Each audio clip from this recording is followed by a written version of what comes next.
Foreign Affairs and Gambia Investment Export Promotion Agency. Before we start, I would like to announce just some quick house rules. We kindly ask you to mute your mic if you are not taking the floor, and also to make sure when you are speaking, you put the video on, as we are live on Eyeafrica TV. Just a quick take two. I want to take you through the agenda item of the day today. Mushud, can you please share the screen?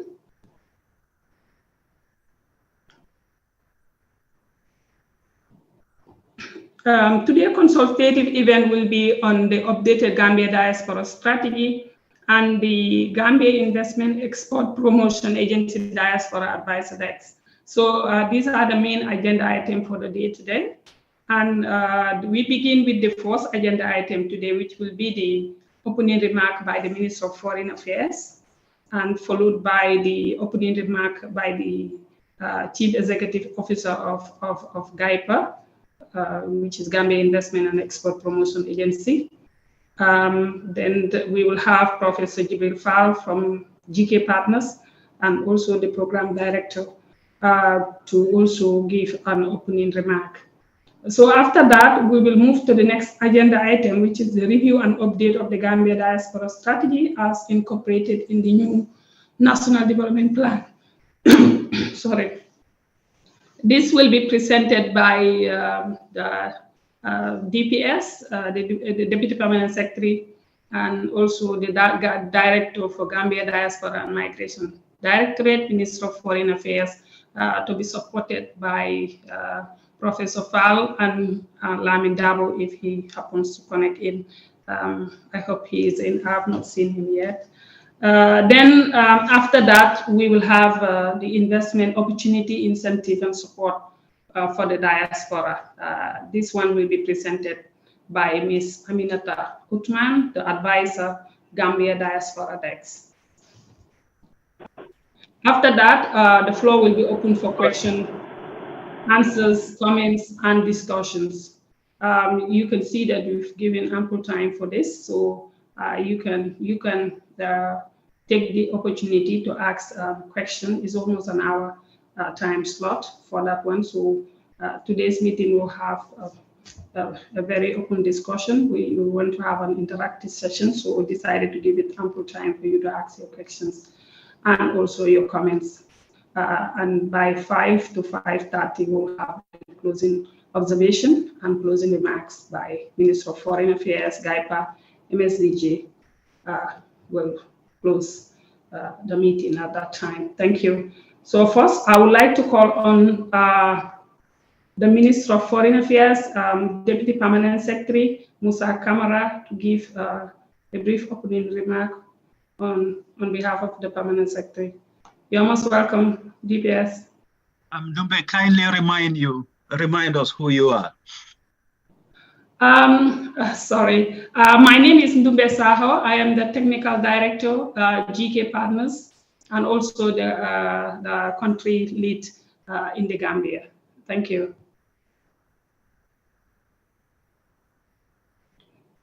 Thank you, Ms. Ndumbe Saho, Technical Director for MSDG, for that brilliant remark, and for the good work you've been doing so far in supporting our efforts as government in diaspora engagement and development. Professor Jibril Fall, management of the MSDG and GK Partners, distinguished ladies and gentlemen here present.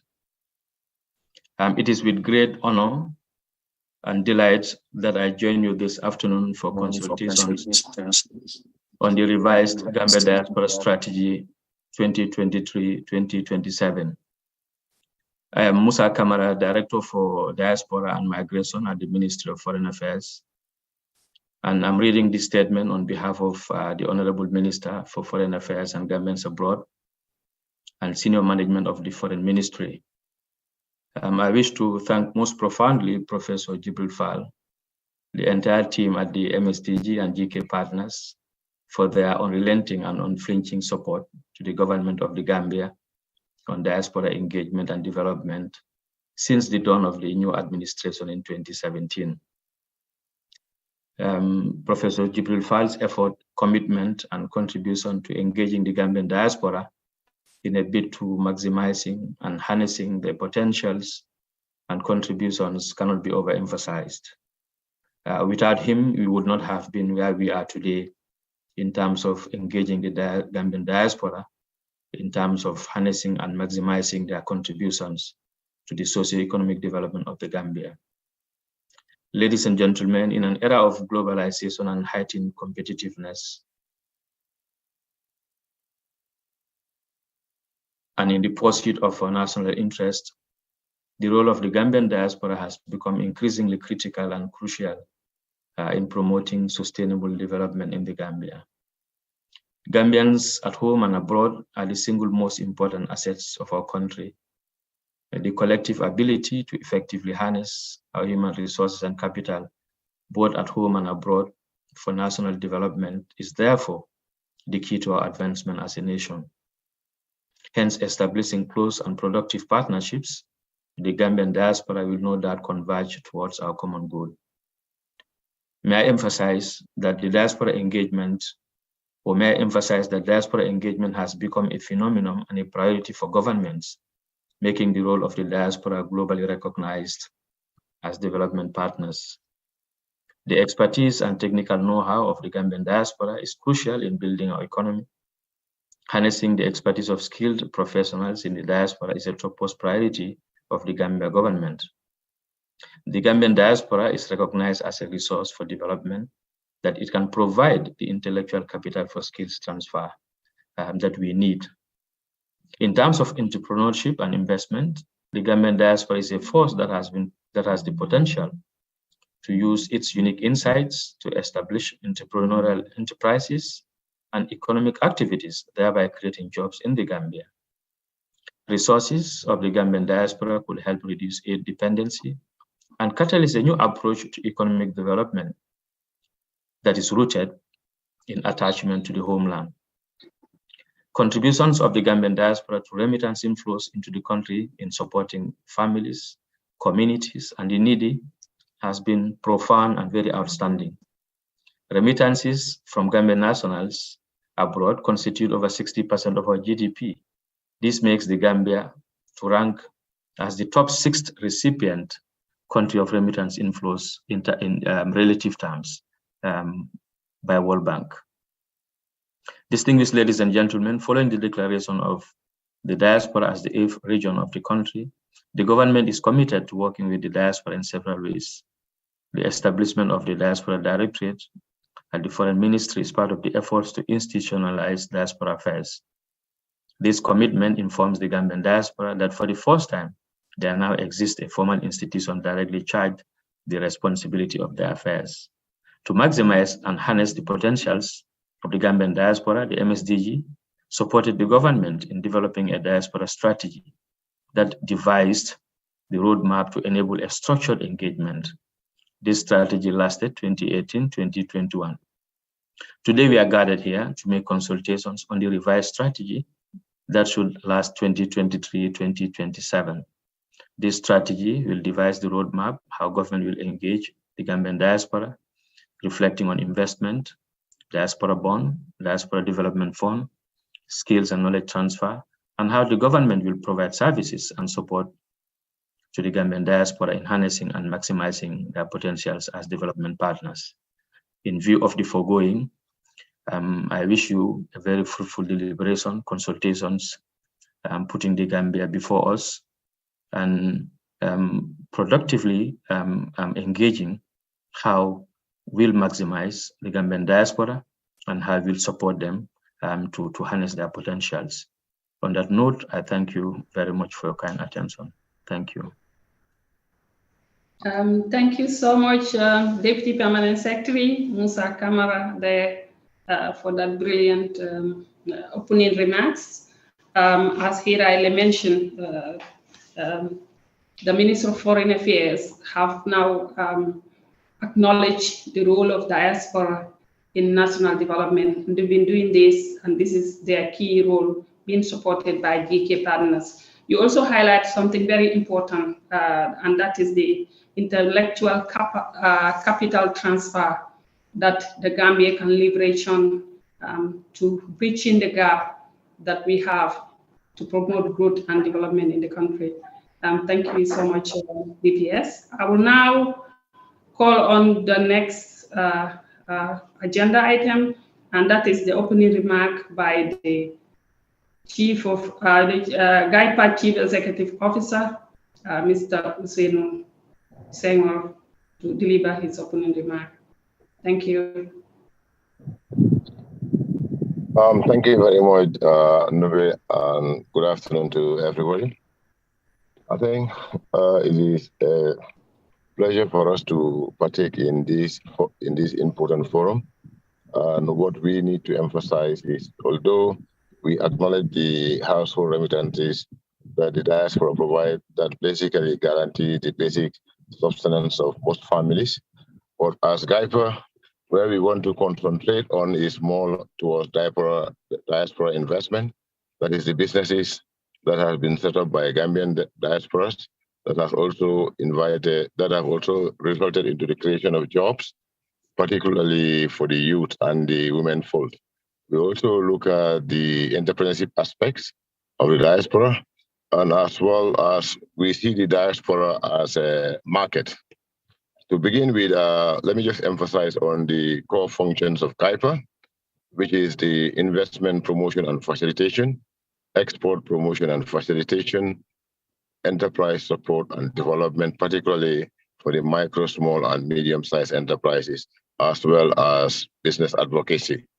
In terms of investment, what we intend to do in 2023 is to partner along with the Ministry of Foreign Affairs, as well as GSK and other relevant stakeholders, to conduct outreach missions to the diaspora. I think tentatively we are planning to undertake one in the UK, which will enable us not only to meet the British businesses, but we will also be meeting Gambians in the diaspora to explain to them the investment opportunities, which Aminata will highlight later on, and for them also how to access incentives that government is providing through GIEPA. This fiscal incentive also include corporation tax.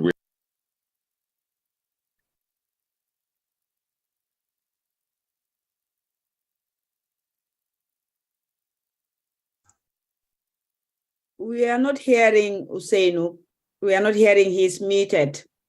Oh, sorry. Sorry, good afternoon. Sorry, my apologies. I hope okay, then I have to start all over again. My apologies. I think once again, good afternoon to everyone. Just the last 30 seconds. Just the last 30 seconds. Oh, just the last 30 seconds. Did you hear on where we? Okay, I think where I stopped was on the investment. In terms of the export promotion and facilitation, what we are promoting in Gambia here is made in the Gambia goods. And here we are trying to see how best to provide access to markets, particularly to our local entrepreneurs for made in Gambia goods. And here, mostly what we are talking about is our agricultural produce, as well as our fisheries products. And the Gambian diaspora being a market, we will also be trying to facilitate producers in the Gambia to have linkages with Gambians that have businesses or distribution points in the UK or in the US. That way we can, that way government can step in terms of helping them to export, making Gambia goods to the diaspora communities. We believe that if we start with the diaspora, we will also be able to get the native of the countries where they're residing. Now, in terms of enterprise development, like what we said is we are also promoting and providing help to Gambian diasporas, which Aminata will highlight the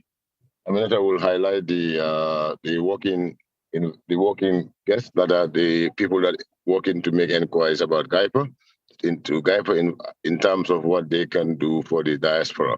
So this she will also highlight, and the diaspora desk that is also that we also provided vis-a-vis at GIEPA, that is dedicated to addressing the needs on issues of the diaspora relative to investment, export, and entrepreneurship development.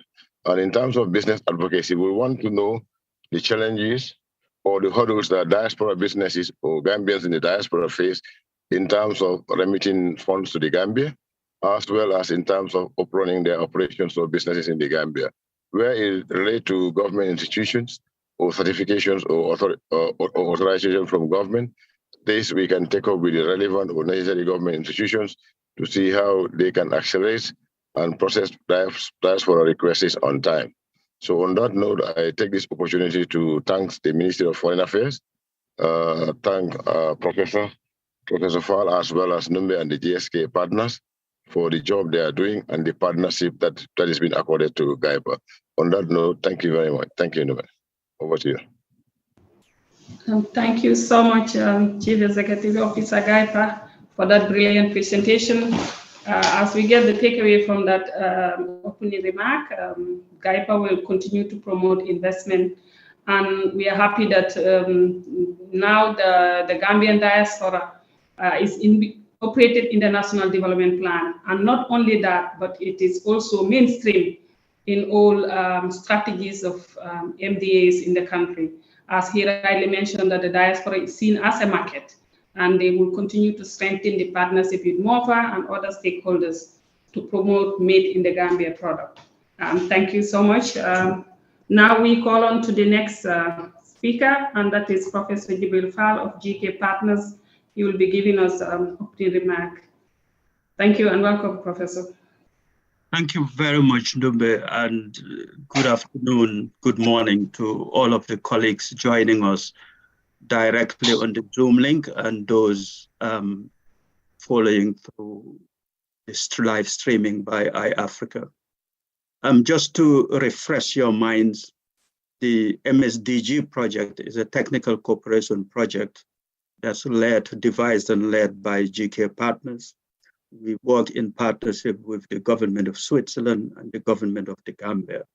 And the main aim, as always, is to expand and enhance the role of the Gambian diaspora in national development. As a technical cooperation program, we fundamentally want to support the key actors that actually deliver the development. And of course, these actors act in different ways. We have partnerships with different government ministries, departments, and agencies. We have partnerships with non-governmental organizations, and we have partnerships with individual diaspora professionals, as well as diaspora organizations. We're particularly pleased with the development of our partnership with the Ministry of Foreign Affairs. And on this point of capacity support and development, the reason we've taken this approach is to help to build the structures and institutions that would deliver better for national development through diaspora engagement. So the work we've done in helping set up the diaspora desk, in my mind, now stands as evidence of the usefulness of these institutional partnerships. Right now, the Gambia Diaspora and Migration Directorate within the Ministry of Foreign Affairs, led by Deputy Permanent Secretary Musa Kamara, has been fully functioning for several years now. And all of the feedback I've gotten, formally and informally, from members of the diaspora who've dealt with the directorate has been positive, similar to the feedback we have also gotten. So even us ourselves, the MSDG projects, some of the difficulties we used to get in terms of reaching people, now we have a directorate as our first port of call. We go there and they talk and liaise with their colleagues in government.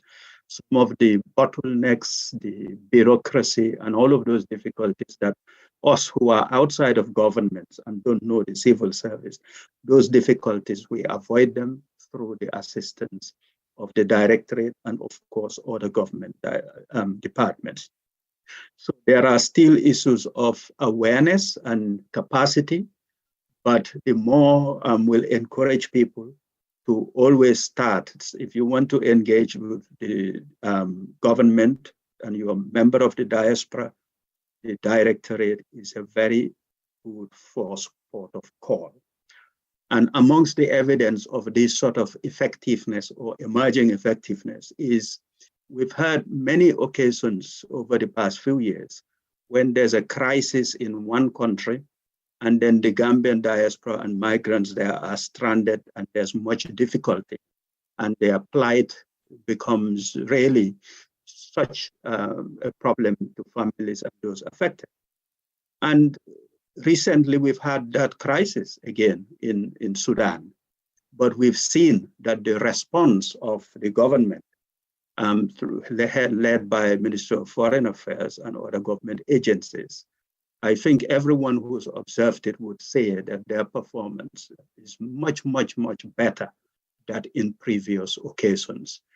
I think they were able to mobilize all of the Gambians to a safe place, get them out of the country to Saudi Arabia, for flying them back to the Gambia.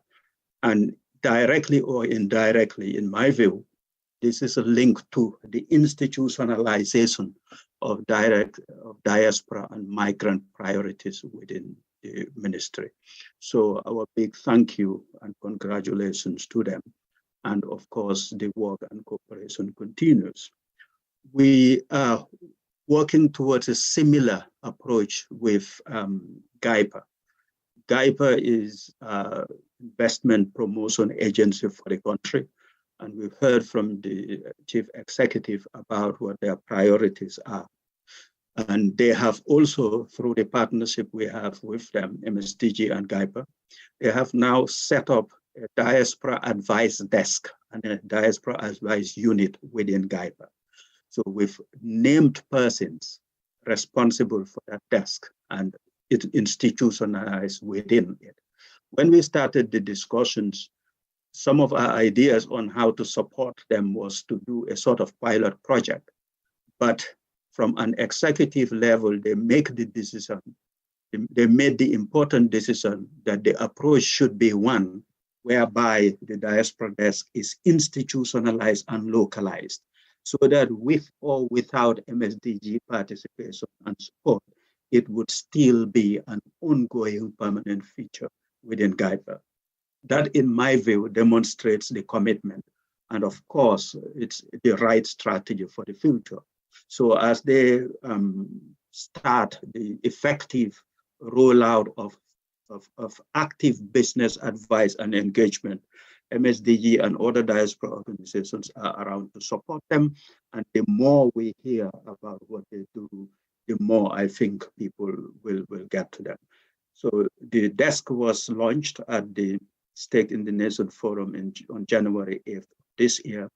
We are very pleased and looking forward to hear bits of updates from the desk, and of course, an invitation to the entire diaspora to use this service that is now ready and available. And I think I would pause here and welcome you all to this discussion. And our colleague Lamin Dabo, who had worked on the updating of the diaspora strategy, he's not feeling very well. He was supposed to join us. So after Musa's presentation, I may come back to cover a little bit of what the work that Lamin Dabo did on our behalf. Thank you very much, and over to you, Dumbe. Thank you very much, Professor Fal, for that brilliant opening remark. As here I mentioned, the GK partners is committed to continue to support government and all stakeholders to ensure the Gambians living in the diaspora contribute their contribution to enhance their contribution to national development. Next on the agenda item today is the review and update of the Gambia diaspora strategy as incorporated in the new National Development Plan. Here we have Mr. Musa Kamara, Director of Gambia Diaspora and Migration Directorate at the Ministry of Foreign Affairs. You are welcome, DPS. The floor is yours. Thank you, Director. That's a difficult task. The consultant has made it easier. notwithstanding, I'll endeavor. I think firstly, I must thank MSDG and GIEPA partners again for their foresight in terms of the consultations that were made in reviewing this particular strategy.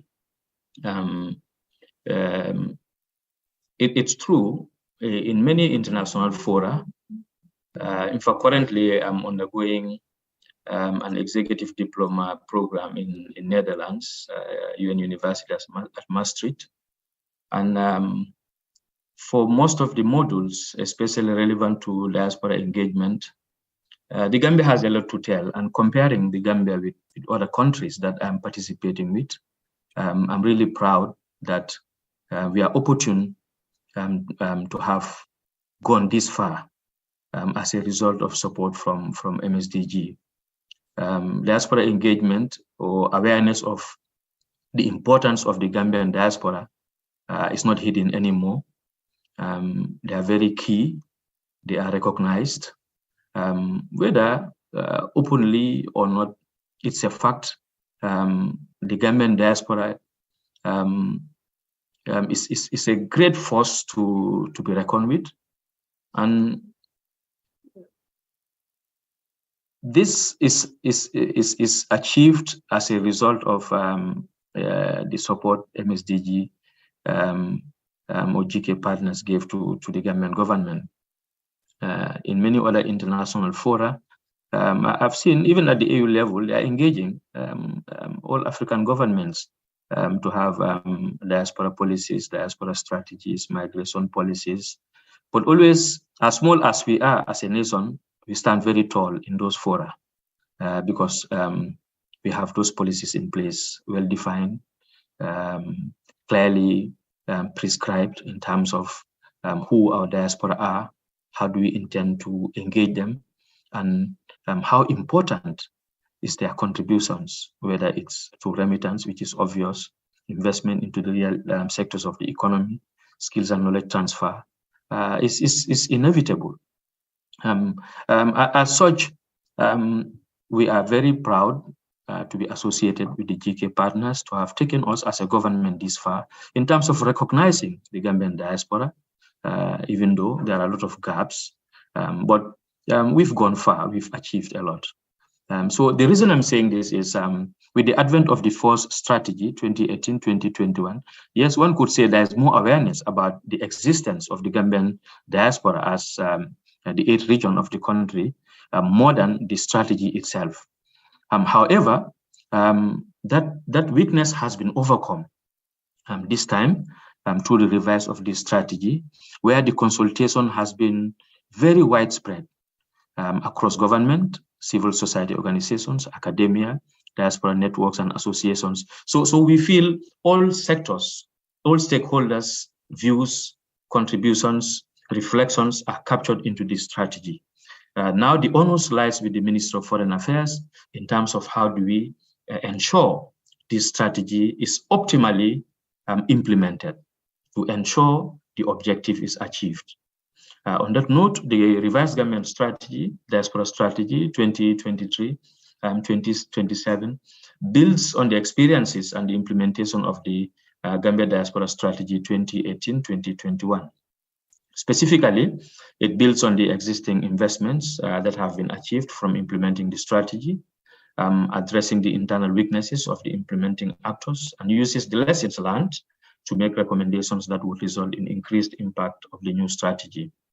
The overall goal of the Gambia Diaspora Strategy 2023-2027 is to consolidate and optimize diaspora relations and contributions to development in the Gambia.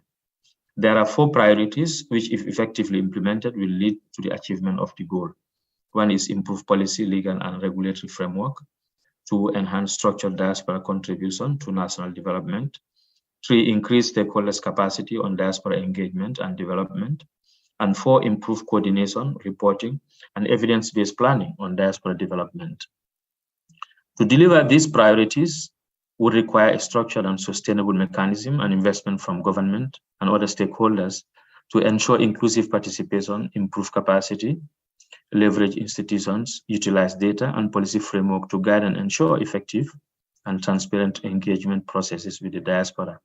The commitments will, one, consolidate and strengthen the existing diaspora development architecture, such as the institutions involved in the diaspora development, such as my directorate, MSDG, the National Coordination Mechanism on Migration, ministries, departments, and agencies, local government authorities, other diaspora networks, and civil society organizations.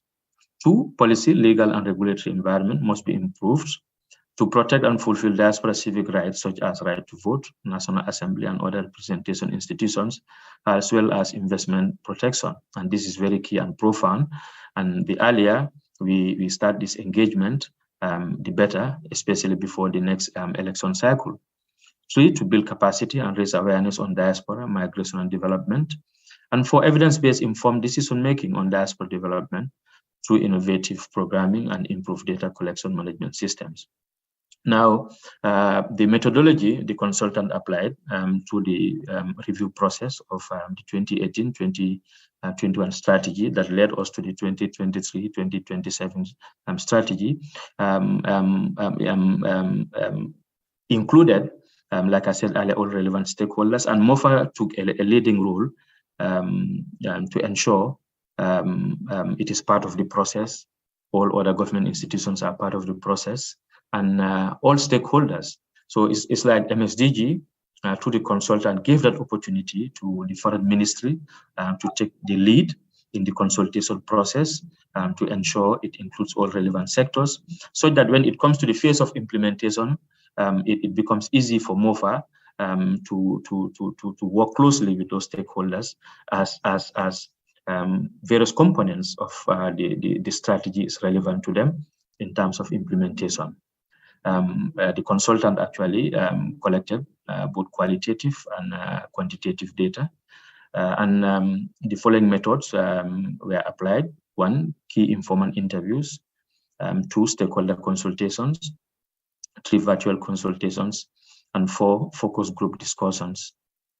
Now, coming to the 2023-2027 diaspora strategy being incorporated into the 2023-2027 National Development Plan, the government particularly is proactive in seeking to harness and optimize benefits of the diaspora development in line with the Global Compact for Safe, Regular, and Orderly Migration. This proactive approach is due to the fact that about 10% of our citizens live abroad, and their annual financial contributions to remittances account for over 60% of our GDP, as highlighted earlier. The Gambia has undertaken a range of practical actions on all 10 action points of the Global Compact for Safe, Regular, and Orderly Migration for Objective 19 of the GCM in order to facilitate and optimize diaspora contributions to Gambian development. And as I highlighted earlier, even the report the Gambia presented during the International Migration Review Forum in New York last year showed how far the Gambia has gone in implementing this particular objective, as small as we compared to other countries. Now, Pillar 4 of the National Development Plan, the Green Focus Recovery National Development Plan 2023-27, focuses on human capital development, encompassing 7 strategic outcomes around education, health, nutrition, and harnessing the demographic dividend.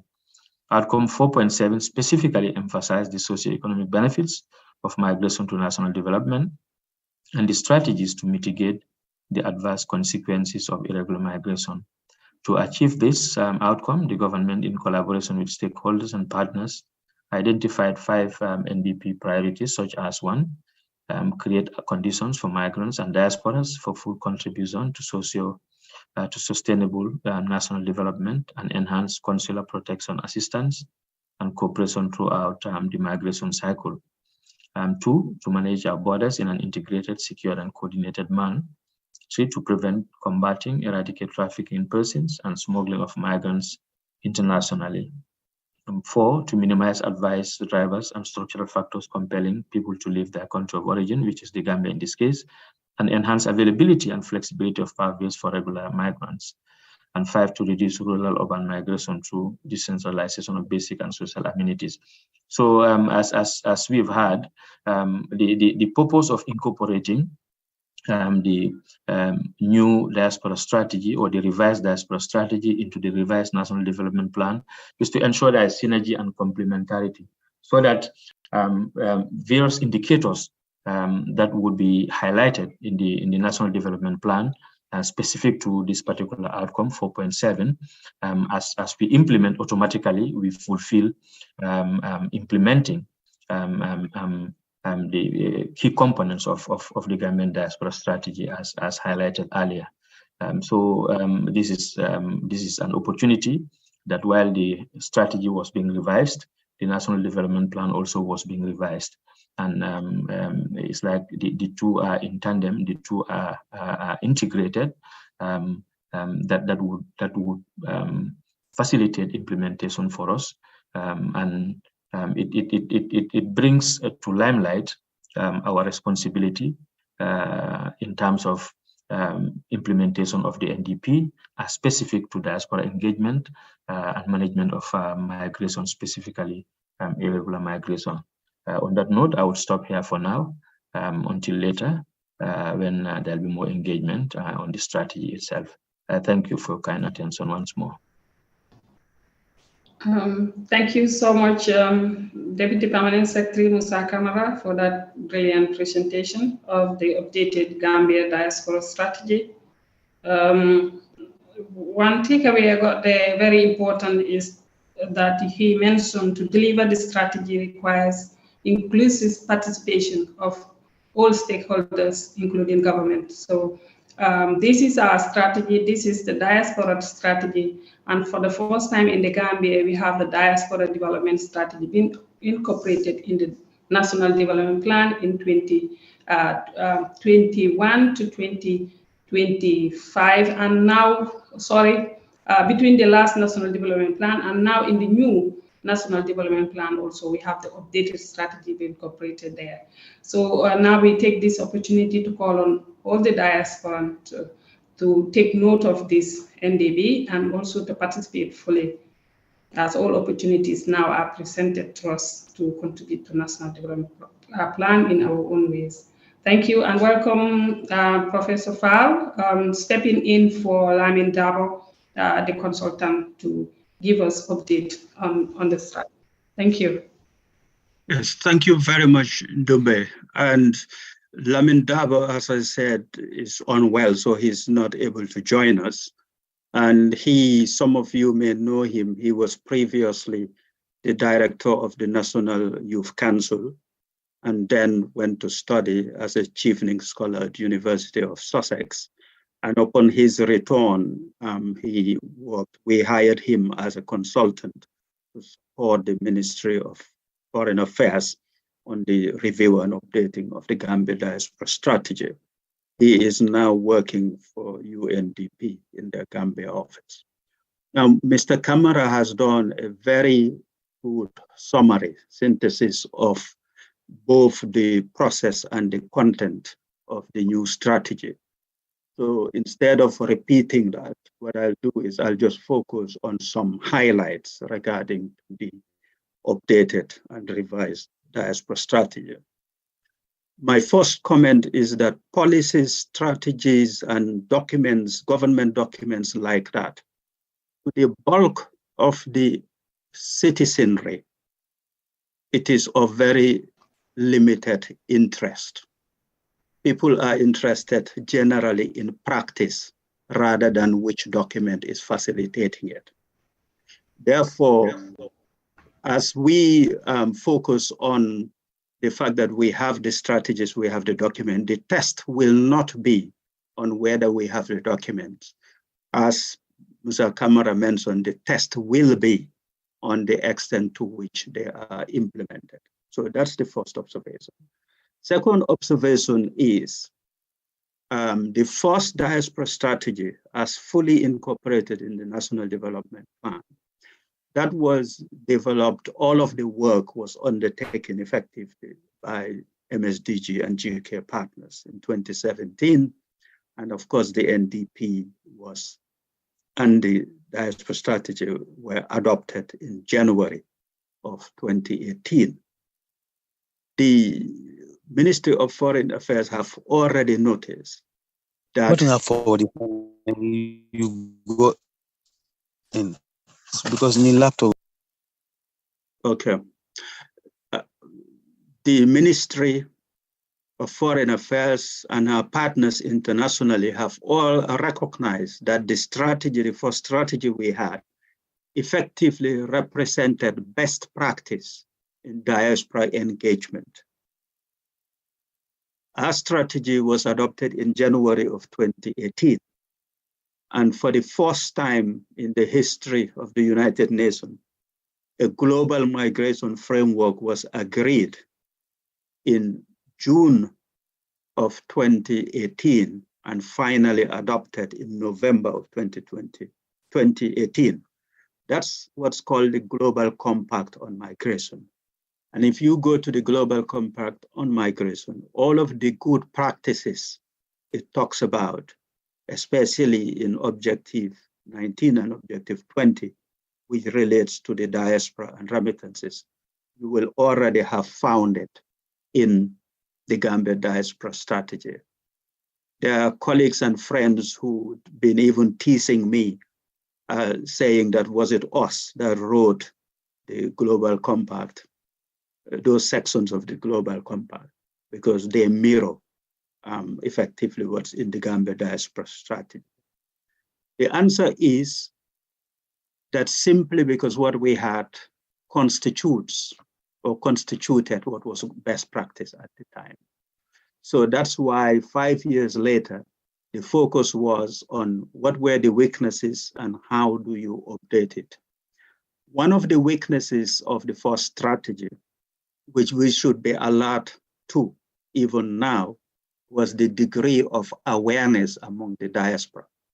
The diaspora, where degree of awareness was relatively low. Within Gambia, within government officials, there was a relatively high awareness within government officials in Gambia. But within the diaspora, individual diaspora, awareness of it was relatively low. I think as Musa had highlighted, one awareness that was very high was that the diaspora is the 8th region.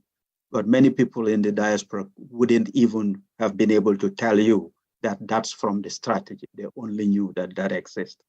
So I think for this strategy, more techniques, methods, and tools will be used to raise awareness of the commitments of the current strategy. But I repeat, the most important is not necessarily people knowing what policies exist, but the practice of implementing it.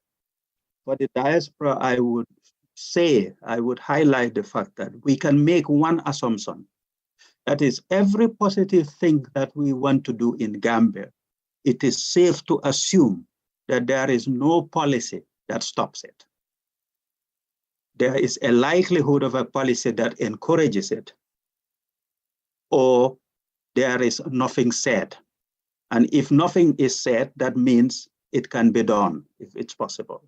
So do not be deterred by the fact that you don't see a policy document on the matter. Linked to that point, as I said earlier, we now have the Diaspora Directorate. So if there is doubt, one can go there because they would have access to the other sectoral and specialist policies relating to the other ministries and departments. So in terms of focus on practice, it's about the commitments of what the government say it would not only do, but it would enable people to do. And for that, in terms of enabling people to do, the government accepts and put in the strategy. By the way, this time, as we've heard from Mr. Kamara, MSDG did not have a very hands-on role. So even myself and the other MSDG staff, we were informants to the process. We were interviewed and we gave our input because the consultant, although we paid him, but was working for the Ministry of Foreign Affairs. And he was very thorough in terms of not only participating in the general NDP consultations in the Gambia, but was able to conduct a whole lot of interviews with members of the diaspora, influential members of the diaspora, and members of the diaspora who have specific interest in these things and either comment on these things or write on these things or engage with these things. So he interviewed very many of those people. So now coming us as a project MSDG, we've already picked out some of those things within the strategy that needs to be done and are doing it, either in partnership or with government or in partnership with diaspora organizations. Again, we would invite the diaspora to think of the strategy and all of those policies like that, that it's a framework, then we find our areas of specialism, we do it to be supported with government where it's needed. And the government, as we keep reminding them, the one thing they must not do is stop us or bring impediments. And what we remind the diaspora is some of the positive support we may want from the government, in some cases, they simply cannot do it. For example, they may not have money to provide. But endorsement, support, bureaucratic and administrative facilitation, all of those the government should be able to do relatively easily. And when we are finding it difficult, unfortunately, I'm always giving more work to Mr. Kamara and his team, but that is it. We go to Mr. Kamara and his team and say, help us. I want to take this opportunity to highlight one of the programs which is in the old diaspora strategy and is in the new one, that MSDG as a project is given high priority, and that is diaspora development funds. That, in fact, is also in the Global Compact for migration. And as some of you are aware, around this time last year, we did open an application process for the first full-scale DDF, Diaspora Development Fund, having run a pilot in 2020, 2021 for this program. So I'll take the opportunity.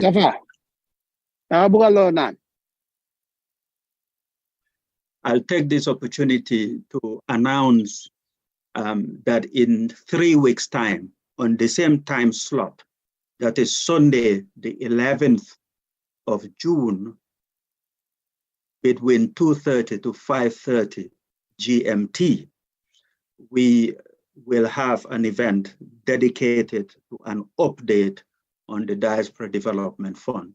We would invite the 50 or so diaspora fellows who are implementing projects in Gambia to share with us how they've been faring so far.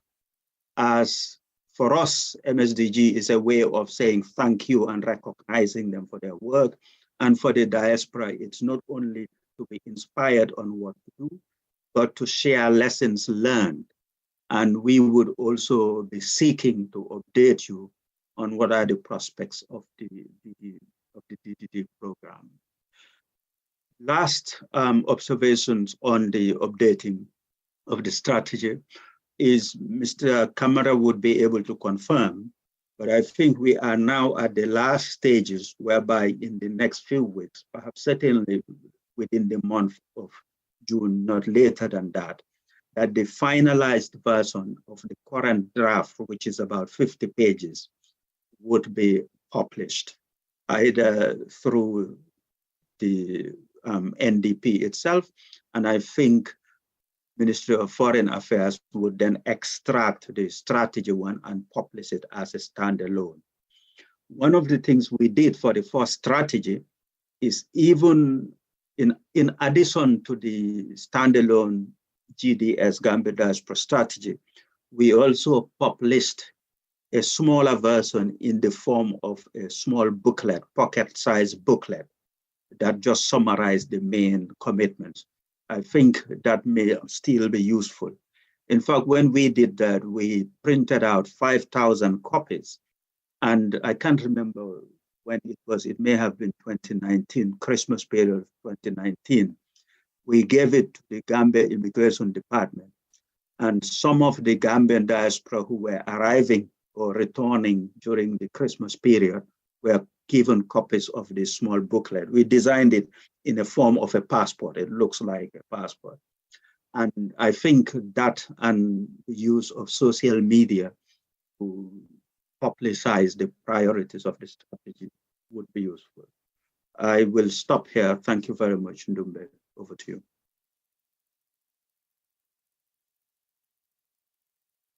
Thank you so much, Professor Fao, there for that brilliant update on the Gambian diaspora strategy.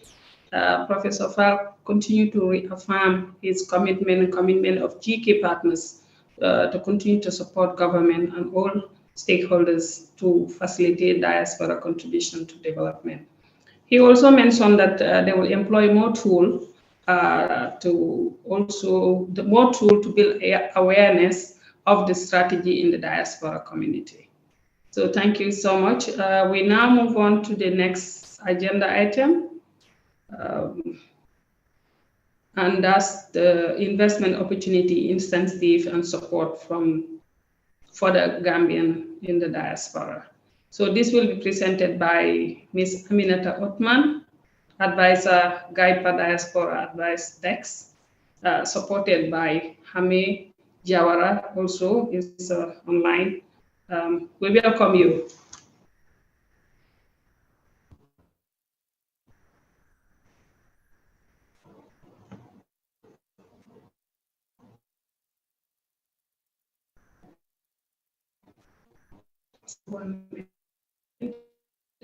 Kranta, can you please pause you? Okay, 1 minute, let us just share the presentation from GIEPA. Okay, good.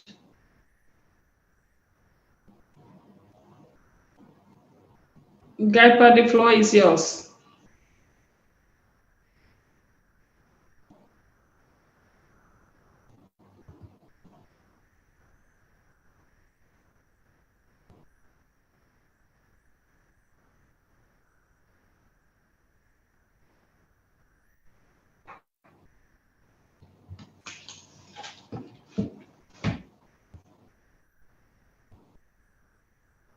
One minute, Aminata is struggling with her connection. Let me just.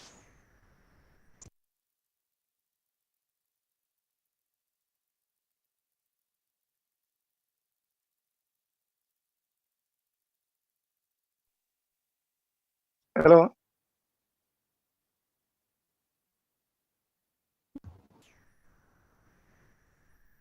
Hello, good afternoon. Yes.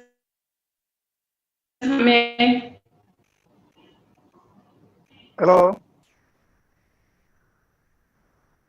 Yes, Jammeh, the floor is yours.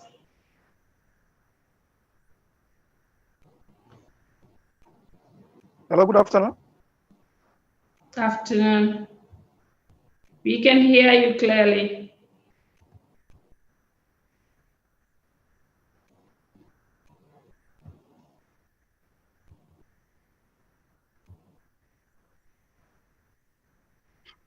Jammeh, you can proceed. We can hear you clearly. Hello, Ndumbe. Yes, Jammeh. You can proceed. Okay, good afternoon, everybody. First of all, I want to apologize. I don't think Aminata is online. It seems she's having connection problem. Even me, my connection is not very strong. But I just want to, hello?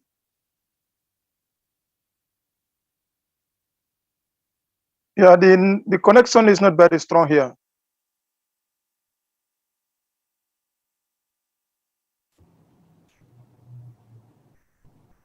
Hello, are you hearing me? Yes, you can on off your video. Yes, and just speak. We can hear you. Hello? Hello?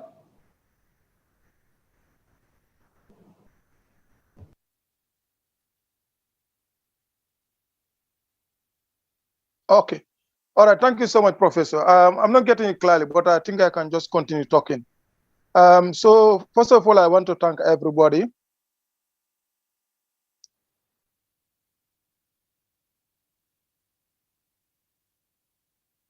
All right. So thank you so much for this opportunity. I want to thank everybody on behalf of my CEO, who initially did the made some remarks on behalf of GIEPA and the diaspora that we have at the Gambia Investment and Export Promotion Agency.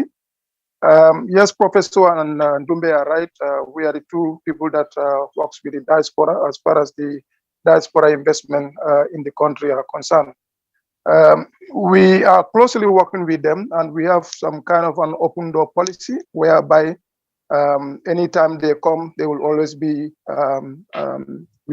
available to provide them the necessary information in terms of investment opportunities in the Gambia, especially when it comes to priority sectors, and also the investment incentives that are provided to those sectors. We always provide them those information. And if they need any support from government, from the private sector in terms of partnership, we are always there to provide those information. Just to give you an example, just last week, there were two diasporans who came to the office. They had an initial agreement with some communities to provide them land. But when they were informed that they're supposed to come to GIEPA, they came there.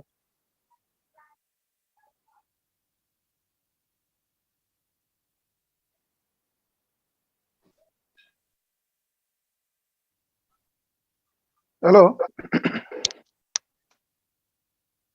Yes, we can hear you. Go ahead. Yeah, so we advise them that we are working with those communities, and already government has established a task force that is headed by the Chief of Staff, working with the various ministries and agencies.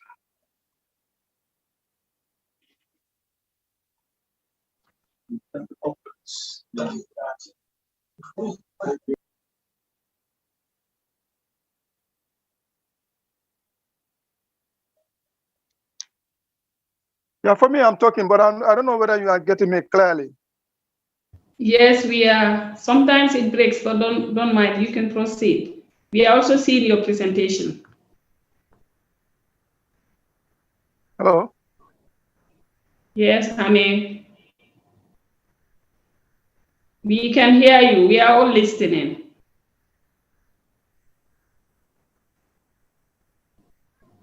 Hello? Okay.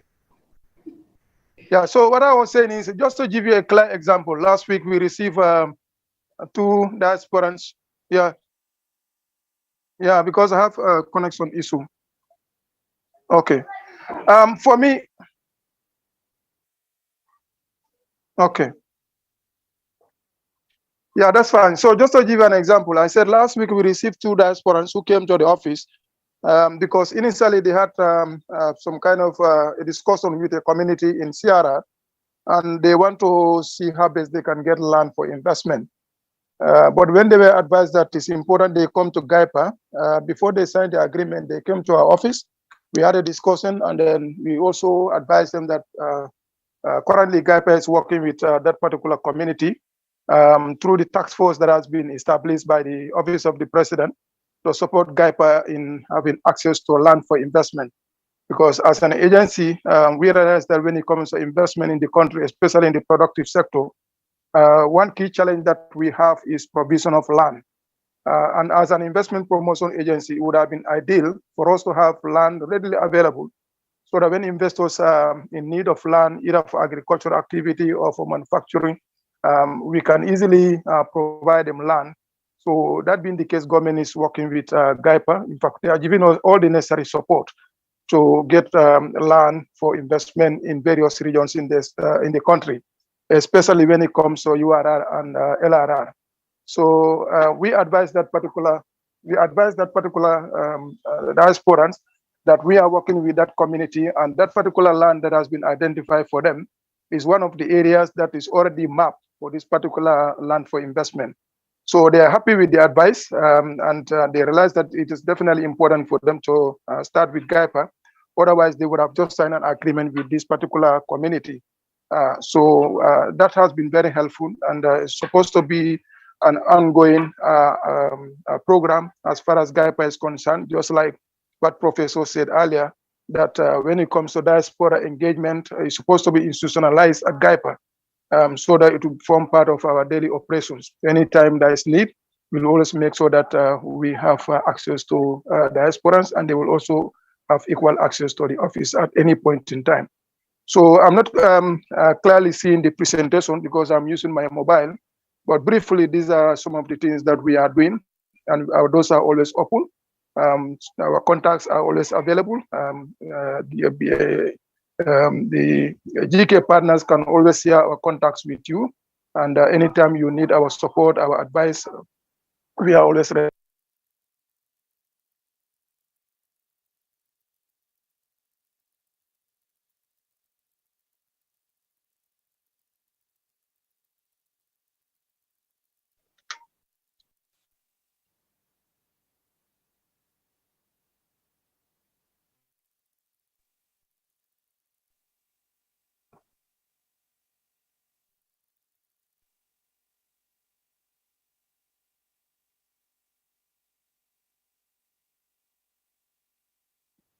It looks like Jammeh's line has dropped. Yes, it seems the line have dropped. Aminata, you want to come in to support Jammeh?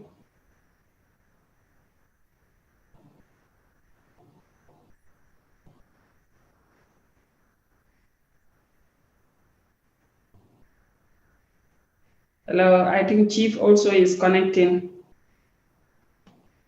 Okay, okay, Usainu is on. Yeah. Yes. Usainu, please go ahead.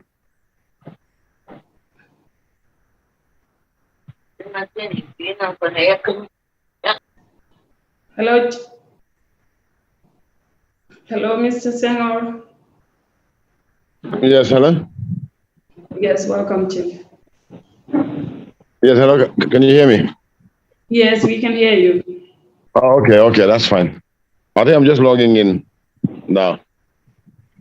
Yeah, thank you. Jammeh was making a presentation on the opportunity and incentive at GIEPA, but I think they're having connection challenges, so we thought you want to finish up the presentation. Yeah, okay, that's fine. I think what we have in GIEPA is we have for incentive, we have what we call as the special investment certificate. We have the domestic investment certificate, and we have the EPLZ, that is the export processing zones, as well as we have the special economic zones, and what we also call the special target. The special target in enterprises, that is for the small and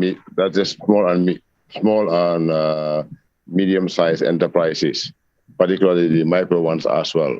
The incentive we offer is a corporation tax waiver. That is for businesses that are investing in priority sectors.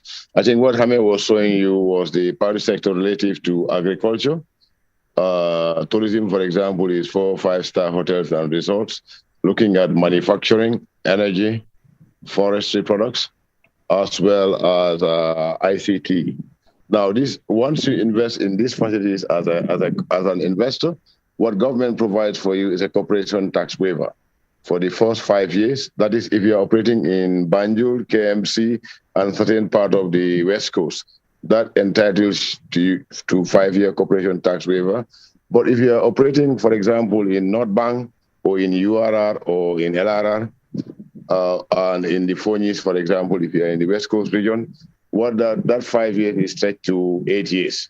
So which basically means for the first 8 years of your operations or your business in the Gambia, there will be no corporation tax liability, and capital goods, i.e. plant, equipment, and machinery that you bring in this country, the duty will be waived on them.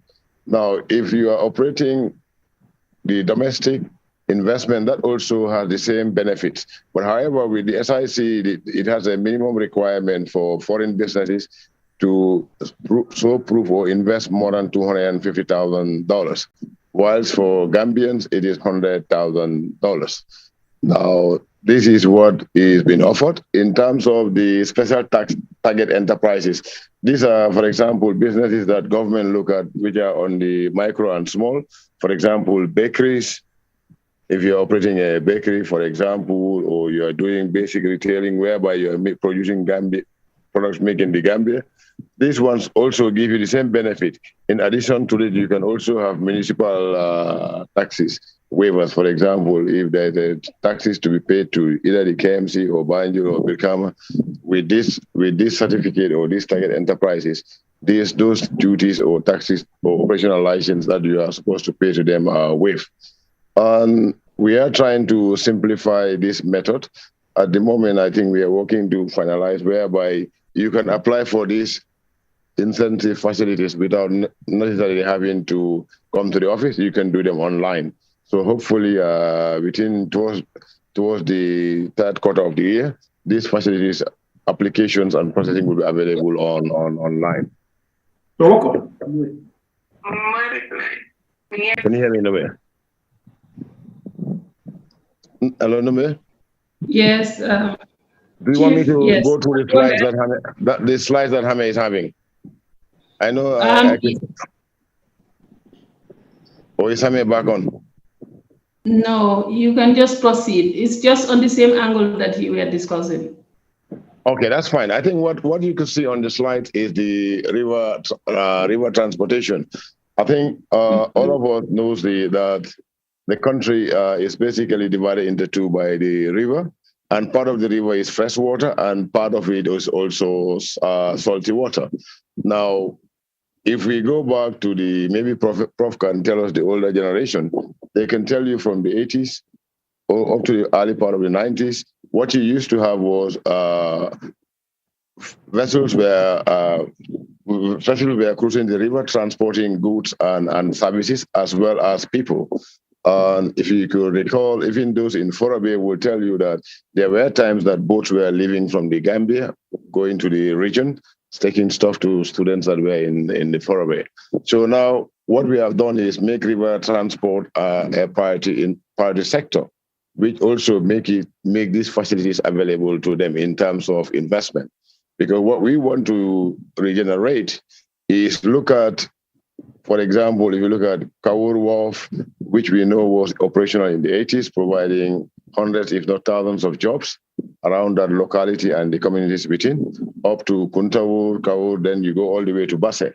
So as we speak now, this is an area that we are promoting for investment because we can look at two angles. One is transporting goods, which is going to be far cheaper and environmentally more friendly.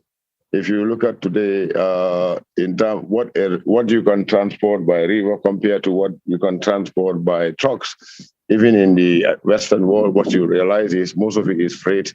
Most of the freight is done by the railways. So this is an area that we want to promote. I think Ports is also working on the same agenda with the Ministry of Works to try to have a dry port at Basse so that goods can be moved from the ports in Banjul going to Basse. And we are also looking at passenger in terms of passenger, particularly tourism, because if you look at it, we have a lot of tourists that visit the country, particularly in the peak period of October to April.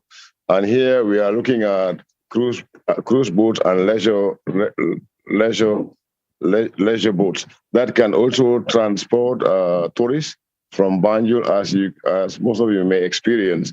I'm not sure whether those boats are still in existence, but there were boats that depart from the ferry service that depart from Banjul Port and go to Jufure and return back. And what we are trying to see is how do we promote to have more leisure boats that can take tourists or Gambians from Banjul going to Jufure or Albreda or going all the way to Makati, Janjambure, as well as up to Basse. So I think in a nutshell, these are the river transport area. But in terms of incentive, definitely we are giving priority to Gambians. And all what we need to tell them is we are open. They're always free to tell us so that based on their proposal, we can gauge in which category they will fall in. Are they going to be SIC? Are they going to be DIC? Or are they going to be EPLZ? or they're going to be a target industry. But I believe that most Gambian businesses would definitely qualify under one of these incentives. Thank you. Over to you, Nume. Okay. Thank you so much, Chief, for that brilliant update on the available opportunity at GIEPA that the Gambian living in the diaspora can take advantage of. The next agenda item on this is question and answer session. Can we take a 5 minutes break? I think we have gained time, or we are right on time.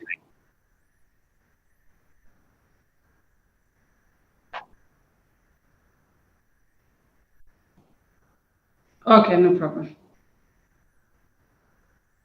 Okay, thank you so much. Musu, please bring down the screen. Dumbe? Yes? Yes, perhaps we can go to the Q&A and people can use the function button to raise their hands.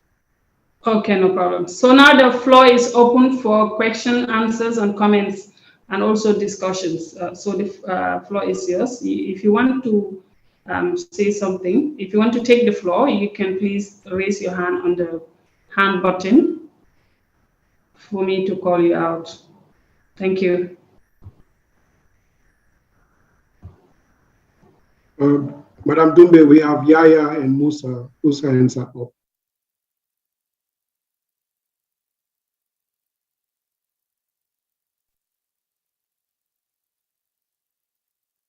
Mr. Yahya Sonko, you can go ahead.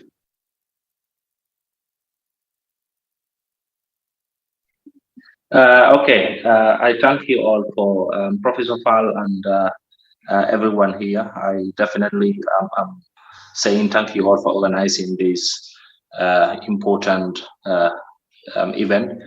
I just want to probably ask GIEPA, the guys from GIEPA or the office, how are they trying to reach out to diaspora? Of course, I know Professor Fall was here in Germany, in Nottingham. We had a very successful meeting, and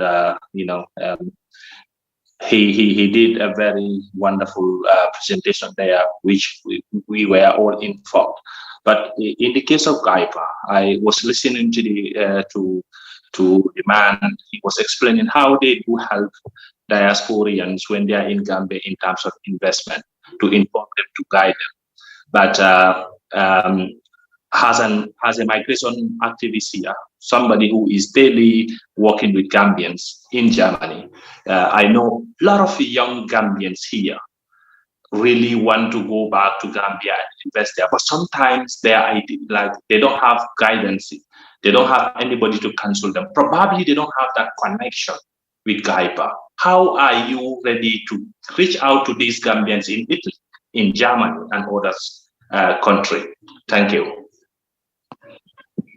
Thank you, Mr. Tonko. I think most of the information is available on our website, and we also have we have social media pages. However, what we intend to do is to do a roadshow that will take us to Europe and enable us to at least meet the Gambian diaspora. But nevertheless, I think what we need here is at least we haven't got an up-to-date list of Gambian associations that are in the diaspora. So what you can help us also with our colleagues from both GSK and the Foreign Affairs Ministry, if they can provide us the associations and their contact numbers. Because what we are saying is the services that we offer can be extended to the diaspora easily in terms of business registration. If, for example, you are in Germany, you want to register, you can provide us copies of your passport, you can provide us copies of your document. We can arrange to get a memorandum of article and association prepared for you. And all you will need to do is give us we will send you send us the fees that are payable. And once we got those fees, we will facilitate and register that company on your behalf. If it's an enterprise, it's easier because we don't need memo or article of association. That one also we can register. We have done it for some Gambians that are based in France. But like you said, you're absolutely right. Information is very powerful. But we will ask Professor as well as Foreign Affairs and yourselves, if you can share with us your contact details of your associations in terms of if we have your addresses, particularly your email addresses. That will also enable us to communicate to you in terms of our activities. But more importantly, you can also ask your members if they can reach out to GIEPA in terms of any businesses they need us to facilitate. Because the law is very clear. If, for example, you need any license, all you need to do is come to GIEPA. We will contact the necessary government authority or regulatory institution that is regulating that area of business. And they will give us the requirements and the guidelines. And then we will act as an intermediary between you as the diaspora investor or the investor and that institution. For example, if you want to invest in anything that you do with health, if you need license from FSQA, we will get the requirements and we will act as an intermediary so that we ensure that once you provide the requirements, your license can be done. Because these are things that we are offering to other non-Gambian investors. In terms of even some of them, we even facilitate their visas. When they want to come to the Gambia, we can even facilitate their airport pickups and facilitate their visits. That is, i.e. the government institutions, the ministers, or the areas of business they want to invest in. If you want, for example, to invest in the banking sector or in the forex sector, we can arrange meetings between you and the central bank so that you get the requirements. And once you meet the requirements, then you can be granted a license to operate your business. But like I said, everything is about information sharing. So if we can have those information, we will definitely love to reach out to all the diaspora. Thank you. Okay, Ndumbe, can I just add a little bit before we get the two other questions from Mr. Curtis Smith and Dr. Bakari Sonko? Yes. In addition to what Mr. Senghor of GIEPA just said, I would suggest that in preparation for perhaps a physical tour that GIEPA would do to meet the diaspora in person, we can schedule a GIEPA business and GIEPA online business workshop using the same slot like today, but entirely on GIEPA. And yes, the point about diaspora organizations, we do have contacts with lots of diaspora organizations. And in fact, in collecting those contacts, we used diaspora organizations, one of which Yahya is part of, to gather these organizations. We have that. We can arrange perhaps for July a special event where we try to get all of these diaspora organizations to an online business workshops whereby the GIEPA would be able to talk us through that, and that may serve as a warm-up act, as it were, for a program of outward physical events.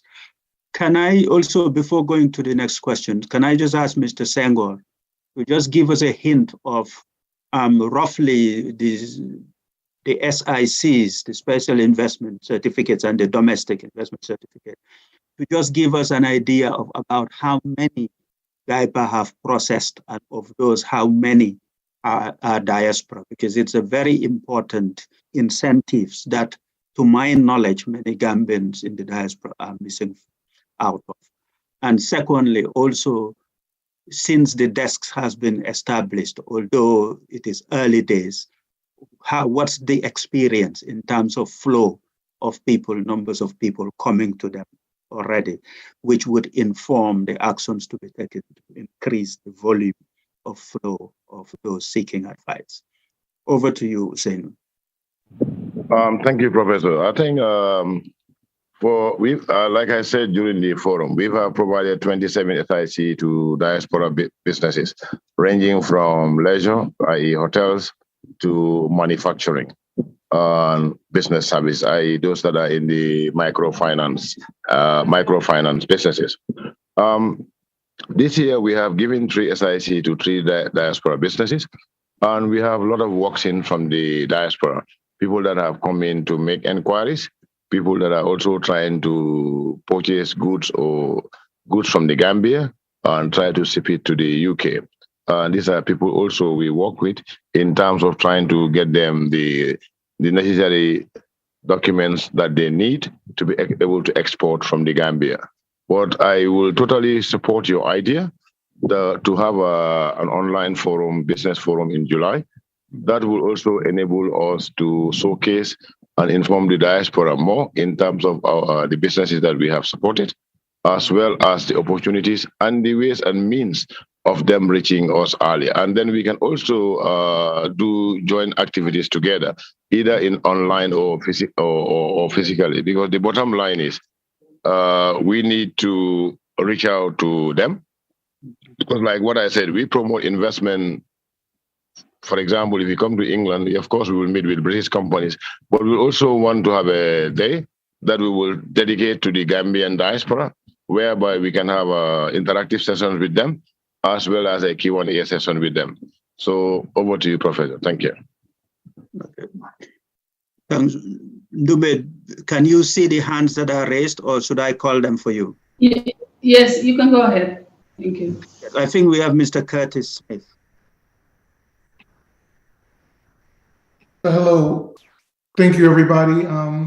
This was a great informational providing session. My name is Curtis Smith. I represent the International Kunta Kinte Festival being produced by the Kunta Kinte Foundation. The founder, Lamine Jada, who's actually a descendant. So I'm here in America, and we're using the festival almost as a way to encourage and to foster not only tourism, but also education and investment in Gambia. Part of our festival has an investment forum that we're actually partnering with GIEPA, with the Gambia Chamber of Industries. And what we're trying to do is bring African Americans and Africans in despair to Gambia to look at the beauty of the country, to look at the different opportunities in all areas of investment, from infrastructure to education, tourism, to bring that type of foreign investor and investment into the country. So we would love any support we can get and find out how we can work together to make this festival a huge event. This year is going to be the first year we're actually marketing to US, and we're already bringing 15 investors who are coming to the country. And it's going to take place annually from July 2nd to July 12th. So we really want to see how we can partner and bring this full circle and get as much opportunity as possible out there for the people who are coming in the diaspora and for years to come. Thank you, guys. And yeah, that was all I had to say. Thank you very much. Dumbe, we've got Dr. Bakari Sonko. Okay. Thank you. You're welcome, Doctor. Thank you very much, Professor Fall and Dumbe and your team for the great opportunity that you have given to the diaspora in terms of investing in the country. I have maybe 2 or 3 issues that I want to raise up here. I am one of the, myself and my partner are one of the fellows that you have supported this past year. And I want to thank you very much for that incredible opportunity that we have used to establish our clinical laboratory in the Gambia, which is now functional. Now, I mean, it is one thing establishing an investment or a project in the Gambia using this opportunity that we gave us, but it's another thing to try to maintain it working. It's very difficult and very expensive initially when you start these types of projects. And my question is whether the MSDG and your partners have, other potential resources that you can help such businesses to flourish, not only be established, but to flourish. This can be either in terms of grants or in terms of facilitating loans that can be either through your operation or through GIEPA that can make these businesses flourish rather than just being established and potentially, if they are not well-resourced, to fail, which will be a very bad thing indeed. So that's one question that I want to explore with you to see if there are such opportunities and how, if there are, how, I mean, fellows like myself and others can get access to. That's one part of the question that I want to raise. The other component that I want, the other point that I want to raise is that there are many Gambian experts, particularly in the educational field. And I think it is a great resource, it will be a great resource for the government and the Gambia as a whole to tap into those. My question is, how do you envisage tapping into those sort of resources, talent resources, to work particularly with the university and other institutions that are in the Gambia to make education, to promote education and make it very relevant to the country's developmental aspirations. The third component is the electoral election-related issue that was raised, I think, by Mr. Kamara, that they want the Gambian diaspora to participate in elections. I think this is very important. If the Gambia is truly considering the diaspora as its 8th district, then perhaps I think, in my view, it is extremely important to consider them as worthy citizens of making decisions that will affect their lives and those of their families in the Gambia. And in that context, I think it is extremely important to have them participate fully as much as possible in terms of electing or making policies that will affect the country and their lives. And so those are my comments for the moment. Thank you very much for giving me the opportunity to air them. Thank you so much. Thank you so much, Dr. Sonko. Do we have more hands on the floor? No, I cannot see any. Okay. Maybe Musa Kamara can answer before I do. Okay, yeah. Thank you, Prof. Fall, for giving me the floor once again. Actually, what I wanted to share is about the implementation of the strategy. As agreed, policies, strategies will make sense when they are implemented. It's not the art of writing them very well and they are not implemented.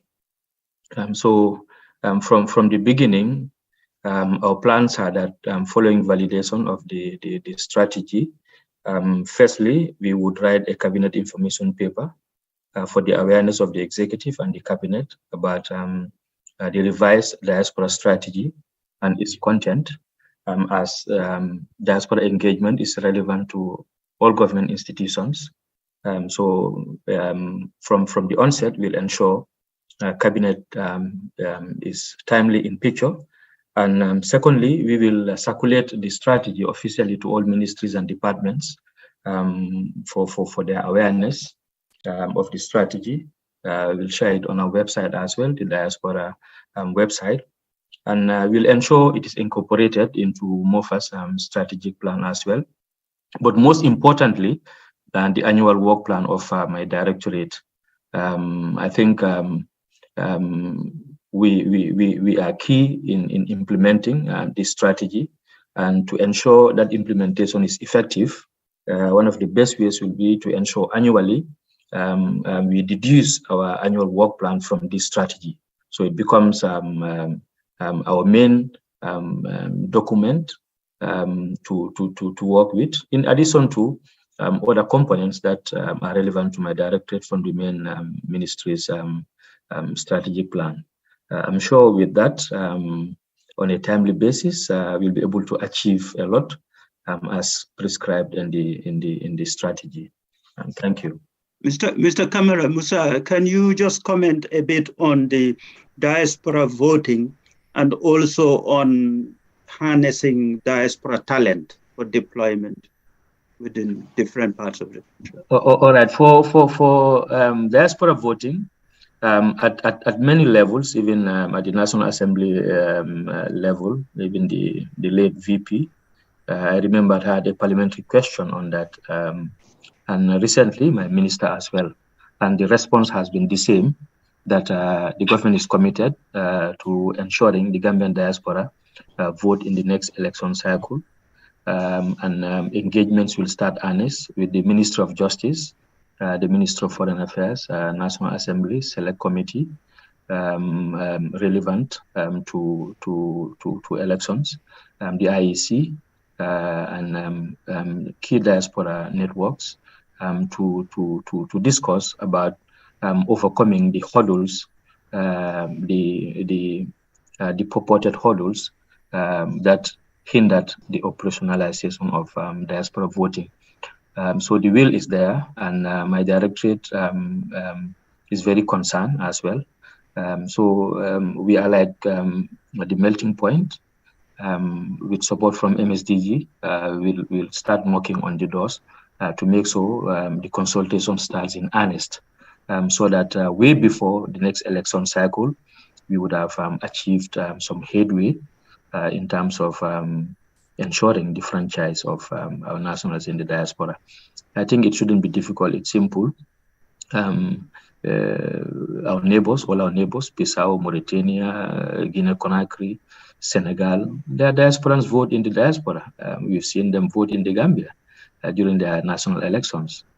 So it's just best practice, and it helps us also harness more the potentials of our diaspora, because sometimes it's challenging if we want their contributions on one hand, and on the other hand, they are not seeing us opening as a government, giving them that right that they are entitled to.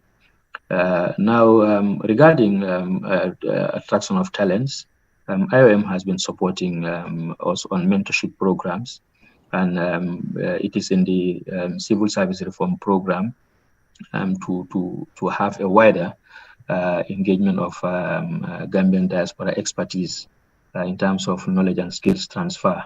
I even remember during the SNF6, the Minister of Basic and Secondary Education highlighted the programs they intend to have with MSDG on that endeavor in terms of getting, especially the second generation of Gambians coming to share their expertise. And this is a key phenomenon. Governments are exploiting it. The brain drain can be changed to brain gain through such engagements. It will reflect on our work plan as well, as it is in the strategy. And I don't think it should be anything difficult. There are many stakeholders that are open to support countries of origin in terms of harnessing their skilled migrants' potentials. While they are in their countries of destination, they can still meaningfully and effectively contribute to their countries of origin through those schemes. I would leave Prof to highlight more on that, but it's on our plan, and we are sure with some support from MSDG, from GIZ, from IOM. There are many stakeholders that are interested in that area, and as a government, we will ensure we knock their doors for that. Thank you. Okay, thank you very much, Musa. Just before, there's another question from Lamin Jatta, but I'll make some observations before we go to Mr. Jatta. Regarding the diaspora voting, yes, thanks, Musa, for updating us. So the strategy in its review, it naturally accepted that one of the sort of the commitments that were not achieved was diaspora voting, because the commitment was in the first diaspora strategy. And when we had the Stake in the Nation Forum on the 8th of January, both the Ministry of Justice and the IEC were there, and others on this platform. So at this MSDG, our view was that what has happened has happened. That is, the denial of the vote to us is fact. So there's no debate about it. So to this day, we're still waiting for our right to be fulfilled. So the focus should be, when will it be done, rather than any debates on any other debates. It's just operational and implementation. So we were pleased to hear at that event, the IEC made it very clear that they will be back on this topic as soon as the election cycle finishes. And as we know, the election cycle finished yesterday with the mayoral and chairperson's elections. So we are expecting that in the coming weeks, certainly by June, IEC will be back on the topic regarding the operations. And they will not have to start from scratch, because in the past 2 years, we've done a whole lot of work together in terms of the operations and logistics of diaspora voting. Second observation is the legal and regulatory instruments that are needed for this to happen. On the diaspora voting and representation, there really are three main issues. One, for the diaspora to be registered to vote. Second, for diaspora constituencies to be created so that members of the diaspora can be elected in parliament, and the proposal is 5. And third is that right now, the restriction that says that if you have dual citizenship, you cannot either sit in the parliament or in the cabinet, for those restrictions to be lifted. The constitutional amendments for all these three things have already been drafted, consulted upon, and has been in parliament for nearly 2 years now. And again, the idea is with the end of the electoral cycle, one just goes back to them and follow the process with the expectation of support from every part of the government, civil society, and everyone else to make it happen. On our part, MSDG, we've already resumed working and coordinating with the relevant select committees in the National Assembly. Right now, what used to be called the Elections Bill 2020, which of course was never passed, is now back in Parliament, and the committee responsible for it is the Human Rights and Constitutional Affairs, and we are liaising with them directly on that. So yes, let's say June 1st, really, we have to resume work on this. And if necessary, just as we did before the last presidential elections, a series of online consultations with the diaspora on this matter will also be undertaken. Yes, regarding the talent, to get talented and skilled diaspora to participate in different forms of work in Gambia, I was pleased that Musa have mentioned, yes, the cooperation they had with IOM, and it would be good for that project, that plan, to be expanded so that the numbers are higher, more members of the diaspora are able to participate through that. For us, the DDF project, we actually divided it into 3. One was people who were working with diaspora organizations. Second was people who were working with other not-for-profit organizations. And third was just individual professionals who are working by themselves, but they have a particular skill. And we were pleased that I think the number under that category was about 15 out of the 48 or so. And it included people with diverse skills, from veterinary medicine on one end to sort of music production to the other end.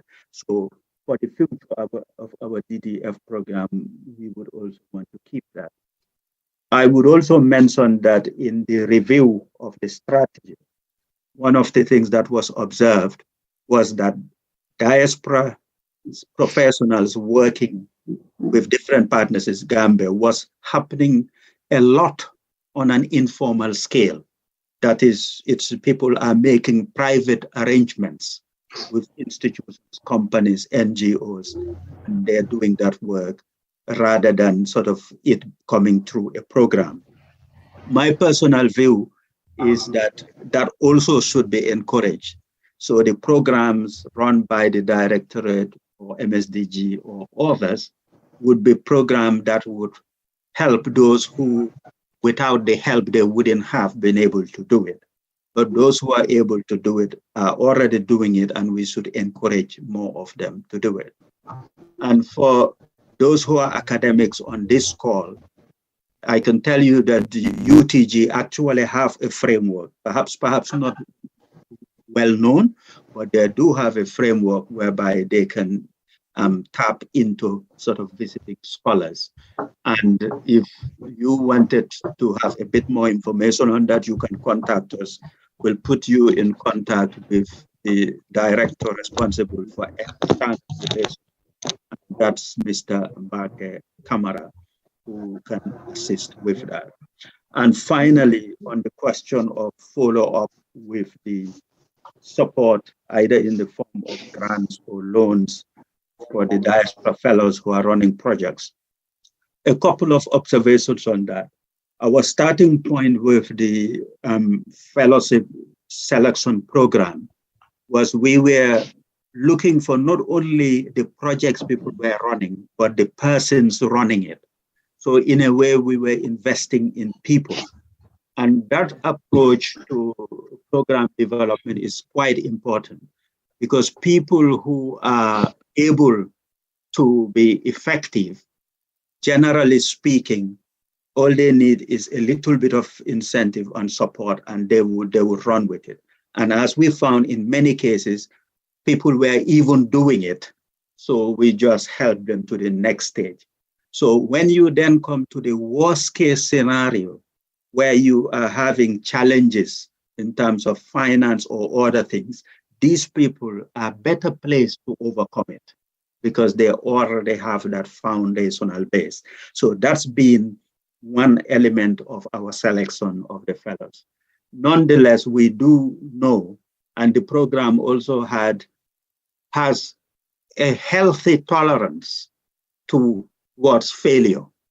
So we funded few projects where we thought, well, the risk may be a bit high, but if it was successful, the impact would be so big. So that bit of a healthy tolerance for failure is also there. Of course, we don't want any failures. Thirdly is, as we speak, we don't have a pot of money for the next round, but we are working as hard, if not perhaps even harder than we've worked before to put in that pot. Because we've seen the projects, we've seen the excitement, we've seen the enormous impact. Many of you, Dr. Sonko and others, many of you are halfway through or have already finished your projects, and we've seen it. And that is so inspiring to us that we are also doing our best to make sure that we'll be able to continue the funding. So I mentioned before, I repeat it, and you will be contacted, that we want to do a special event on the 11th of June, just on DDF.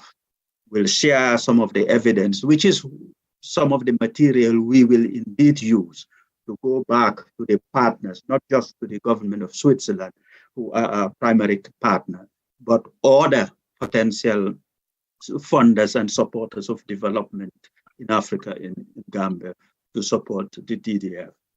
Already the DDF, this MSDG's DDF program is already emerging as a sort of case study and an example of good practice on how to do DDF, as it were, in Africa. So those are my comments. And Dumbe, we do have Mr. Lamin Jata. Yes. You're welcome. Thank you so much, Prof. Welcome, Lamin. The floor is yours. Yeah, good afternoon. It's morning here in the US.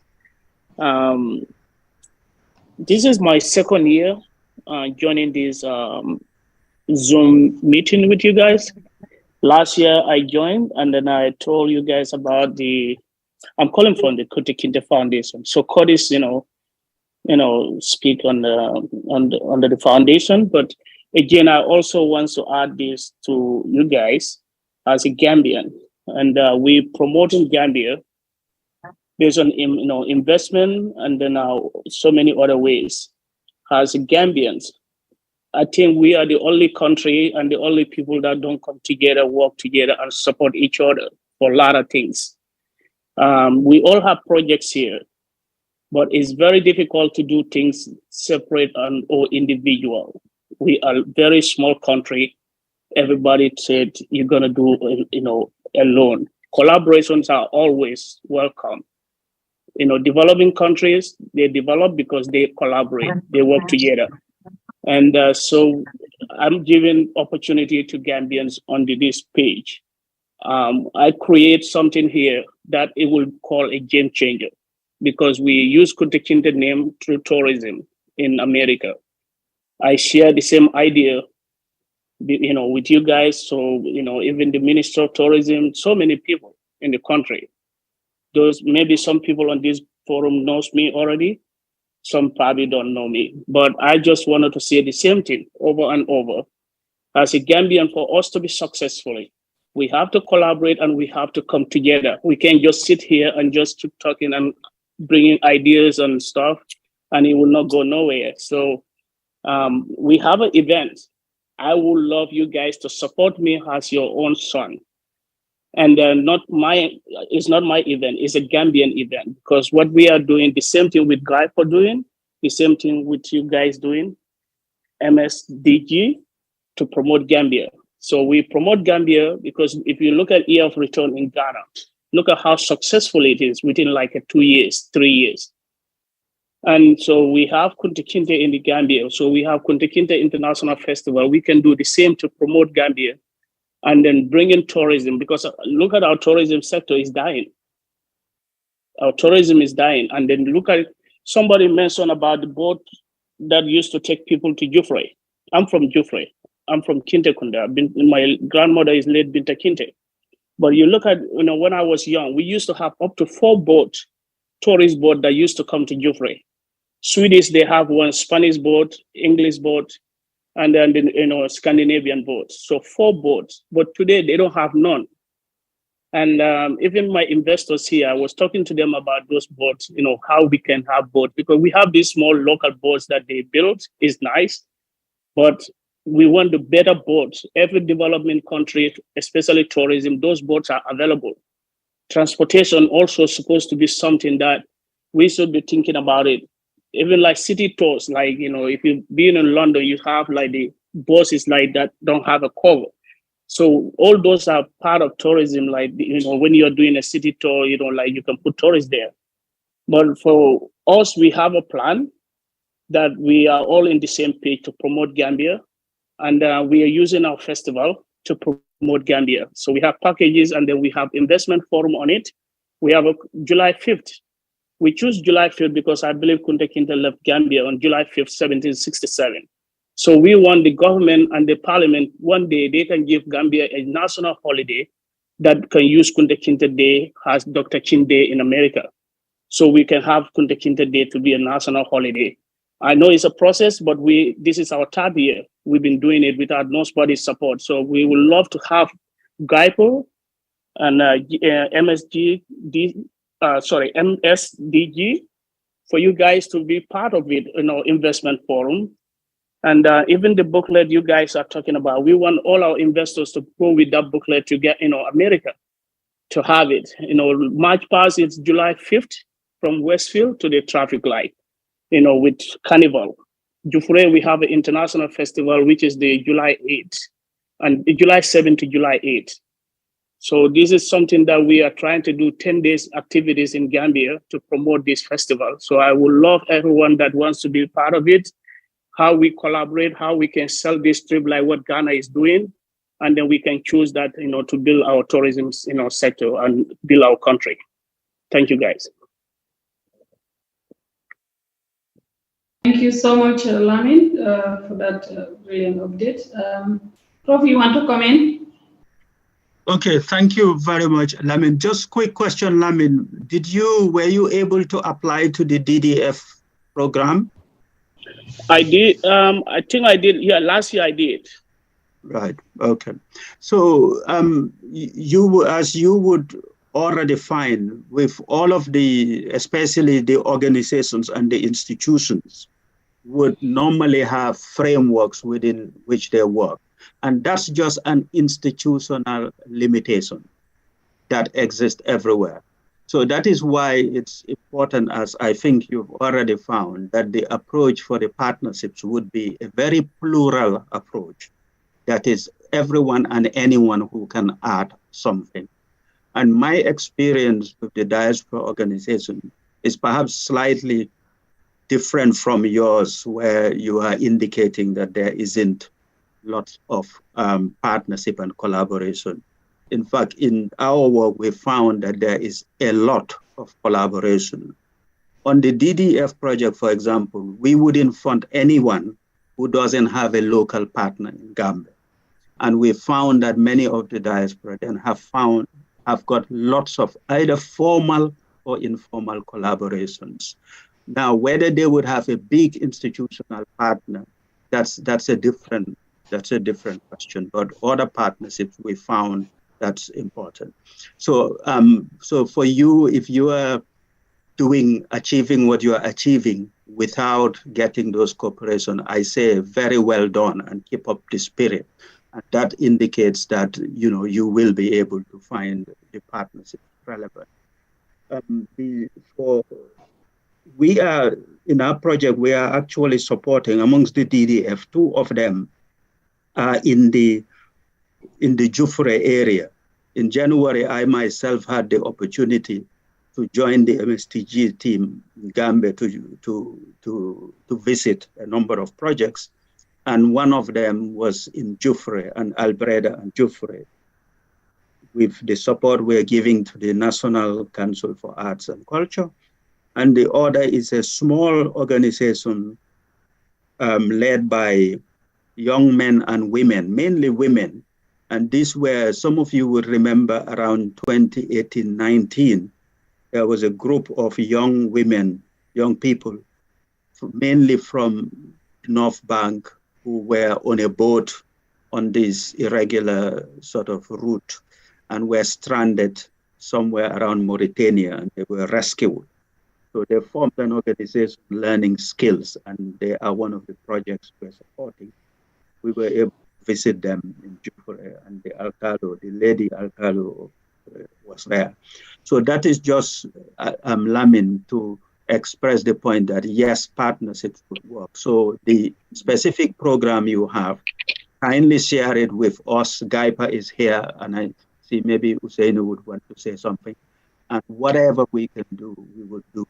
And it is possible that we cannot do anything, but that also we would tell you. But whatever we can do, we will do. But all of the points you make regarding the developmental benefits of the Kunta Kinte Foundation's work are absolutely well taken. And beyond, also apart from us, other potential partners that we have within our networks, we would be more than happy to make those linkages. Thank you. I was going to, thank you so much, Mr. Park. I was going to, yes, on 2018, I was aware about those boards, people that, was part of this, yeah.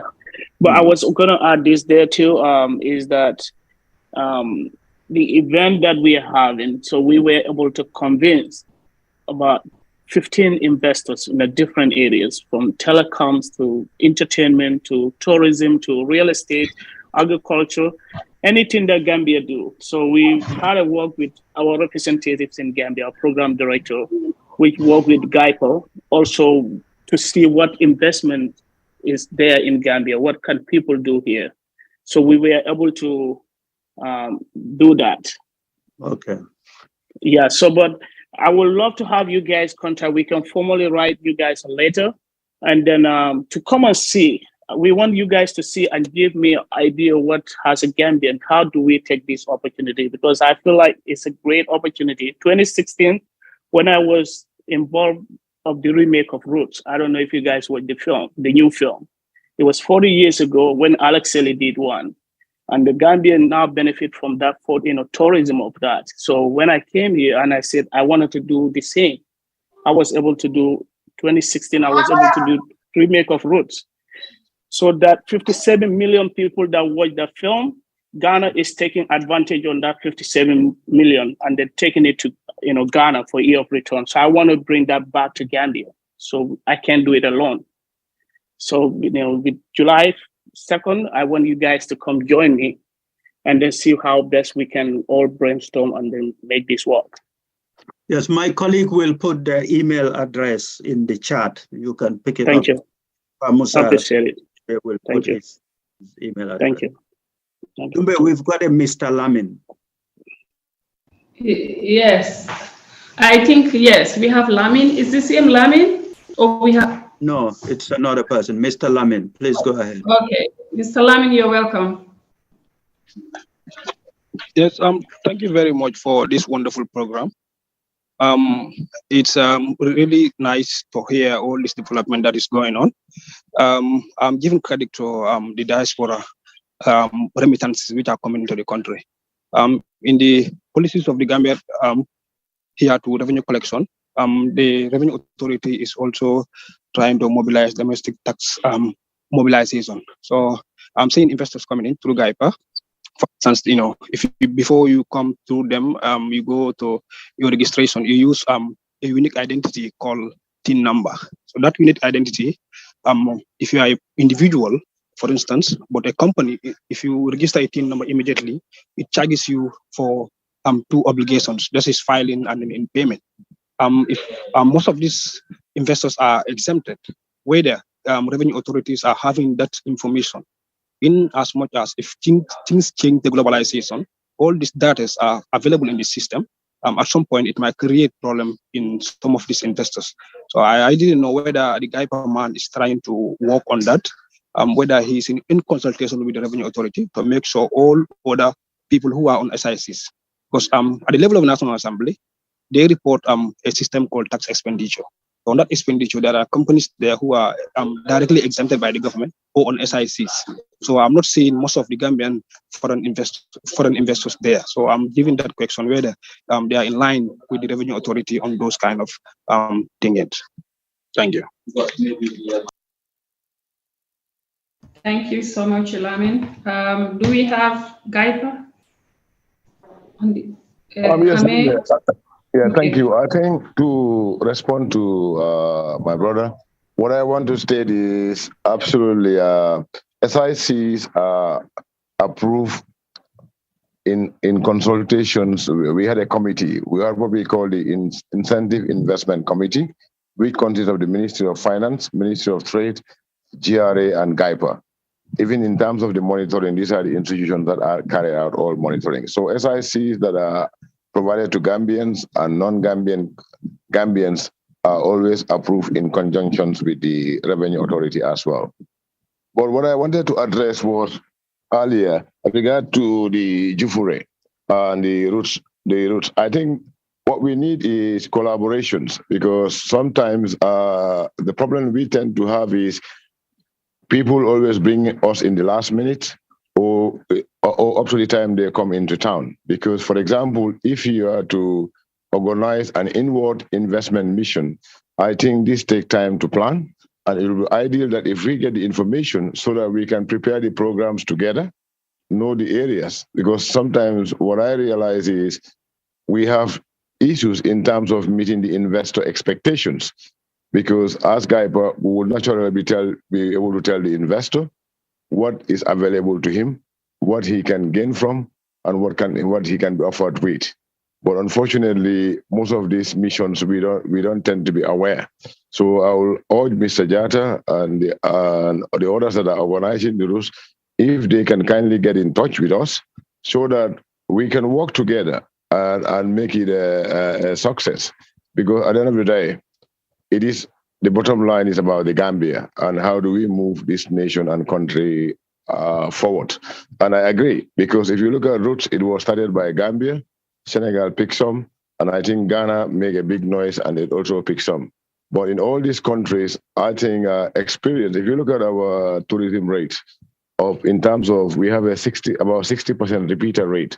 That also tells you that what we offer as a country is unique, particularly in terms of the people and in terms of the hospitality of the people. So this is very important. If we can partner, I think we can accelerate the routes. We can do more with it in terms of tourism promotion, but at the same time, we can also use it as for an investment promotion event.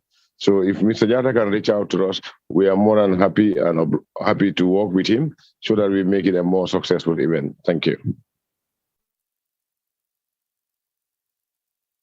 Thank you so much, Chief Executive Officer GIEPA, Mr. Senghor, for that brilliant response. Do you have more hands? Yes, we have C. Smith. The floor is yours.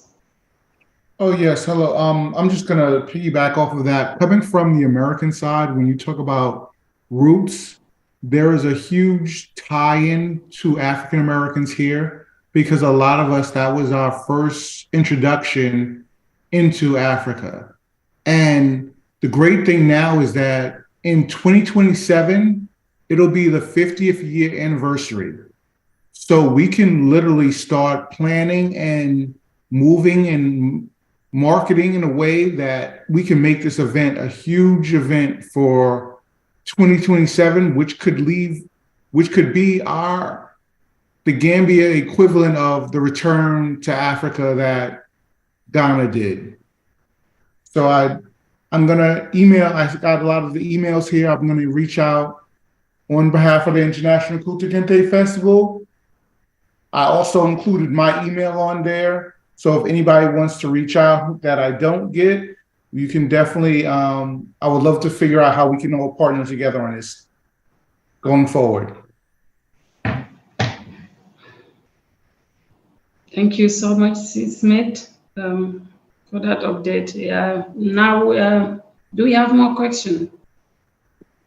Dumbe, while you wait for a question, there's a question I want to pose to both Musa Kamara and Usainu for them to think about, perhaps when we wrap up, to respond to it. That's first observation. Second is, I know we're scheduled to stay online for another hour, but there's no harm. We can finish early if there's no more burning issues to discuss. So the question to both Musa and Usainu is, both of you have been engaged in the activities to get the diaspora more involved. So if you can please share with us what the main challenges from your side is, your side as a senior, as officials of government or agency. What are the main challenges you face so that we understand it? And how can we help you to help us, so that we make your life easier for you to give us what we need? These are my two questions to you. Thank you, Professor. On our side, I don't think we haven't faced any challenges. To be honest with you, most of the people that we have facilitated and worked with have been very helpful. I think it is more like where we will seek GSK help support is, how do we make this information available to more Gambians, and how do we reach out to more Gambian associations? Because the tendency tends to be mostly people will have come, go different routes, and finally end up to us. And they would have incurred costs. They would have spent time on issues that they could have avoided if they have come to GIEPA. Because remember, Gambia as a country, we are operating a one-stop shop. So once people call out to GIEPA, we can facilitate the rest. But the tendency tend to be they go through other institutions or other agencies or other individuals or organizations, and by the time they come back to GIEPA, what they realize is the cost that they incur that they could not have. But I think it's more like, how do we get more promotions and how do we reach out to the diasporas? That is what we will seek the GSK support, as well as the Ministry of Foreign Affairs, and those that are present in this forum too, if they can disseminate that information. Thank you. And when members of the diaspora come to you, is your experience that the relationship tend to be generally smooth, or are there particular challenges there at an operational level that can be improved? I think when they visit us, it's always smooth. One area that we tend to have challenges is in terms of land. But again, as you know, that is something that we are working both with the Ministry of Land and the Office of the President, so that we can try to secure industrial sites that can easily be made available not to diaspora investors and Gambian investors. I think those are the areas that I think I have 2 or 3 from America. One is trying to do a Domoda canning, which he's doing in America. But actually, the problem tends to be, how do we help them secure a land that they can build on? But definitely, beside that, we don't have any other challenges or issues with them. Thank you. Thank you. Thank you so much, Mr. Senghor. Yes, we have 2 more hands. Dr. Sonkot, the floor is yours.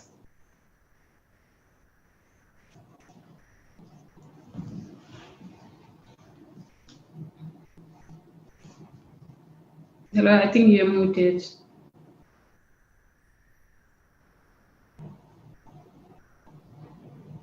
Can you please unmute? Doctor? Yes, sorry. Can you hear me now? Yes. Yeah, okay, thank you so much. I'm going to raise uncomfortable questions, and I think it is fair for us to discuss these issues.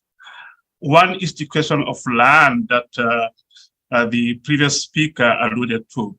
A lot of diaspora individuals have been conned, so to speak, for purchase of land. And so I think it will be also very important for GIEPA and maybe MSDG to inform Gambians about the problem of land acquisition for Gambian diaspora and other potential investors about land acquisition in the Gambia. I've seen a number of cases where people have been conned to buy land or to spend money on land that has already an owner or owners. So I think that is one issue. The other issue that I want to bring to our attention and potential discussion is the question of corruption. There is a lot of queries, and I have myself experienced this, the question of corruption in Gambia in terms of doing business. People will ask you to pay them for services that they are supposed to do. That's what their job is. But they will not do it because they want money from you, and they drag their feet over and over for you to make sure that they frustrate you and make you pay. For some of us who are not familiar with these things, it's unacceptable, and it's an impediment to business and to investment in the Gambia. And that needs to be looked into very carefully and try to address so that people who are genuine investors can invest in good conscience and in a straightforward way, so that the people who will benefit at the end will benefit, and all of us can have a country that is relatively free of corruption. But there is a lot of these things going on, and I think it is important to raise them here so that we can discuss them potentially and also be aware of it and make our partners aware of what is going on and try to escape or to alleviate some of those impediments that are in our country. Thank you very much. Thank you very much, Doctor. We now call on Omar Colley. Thank you very much. Thank you very much, Nube, for such a very important forum here. I just want to draw back to Lamin with regards to Kunta Kunti issue. And I think, Lamin, these have been involved in a little bit of tourism in Gambia. I've taken a management course to the Gambia Hotel School. And that being said, I think in tourism, the Gambia has potential to add value. And tourism is all about adding value. And I think there are areas that are really untapped for James. And all those areas are, as you mentioned, with regards to Kunta Kinte, that should be looked into thoroughly. And that vis-a-vis should be worked between Ministry of Tourism and GIEPA. You see, because dissemination side of it, people getting informed about all those things is lacking. And Kunta Kinte should definitely be a Gambian product that should be sold out, that we should use as attracting. Again, alluding to what Mr. Sonko, Dr. Sonko said, you see, again, the environment should also be looked at. This is why I'm calling on GIEPA. The environment should be definitely attractive for investors to have that confidence in investing, especially tourism, which is more of a competitive, trade. Looking at across Africa, countries have, even if you have something to offer, but if the environment is not conducive for investors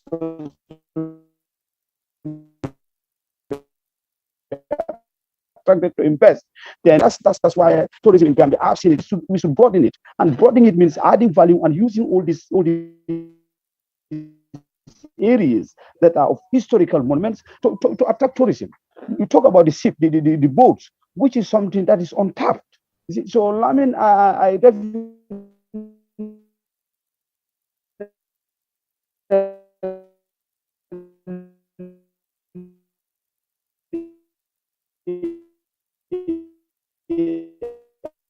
Dumbe, we can hardly hear Omar. Omar, I think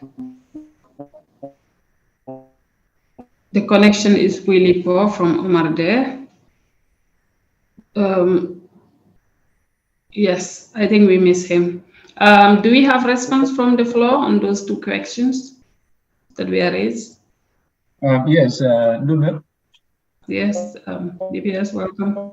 Yeah, thank you. Regarding the question Prof asked, in terms of challenges, yes. And I think it is involved in all those. That will also be helpful for James.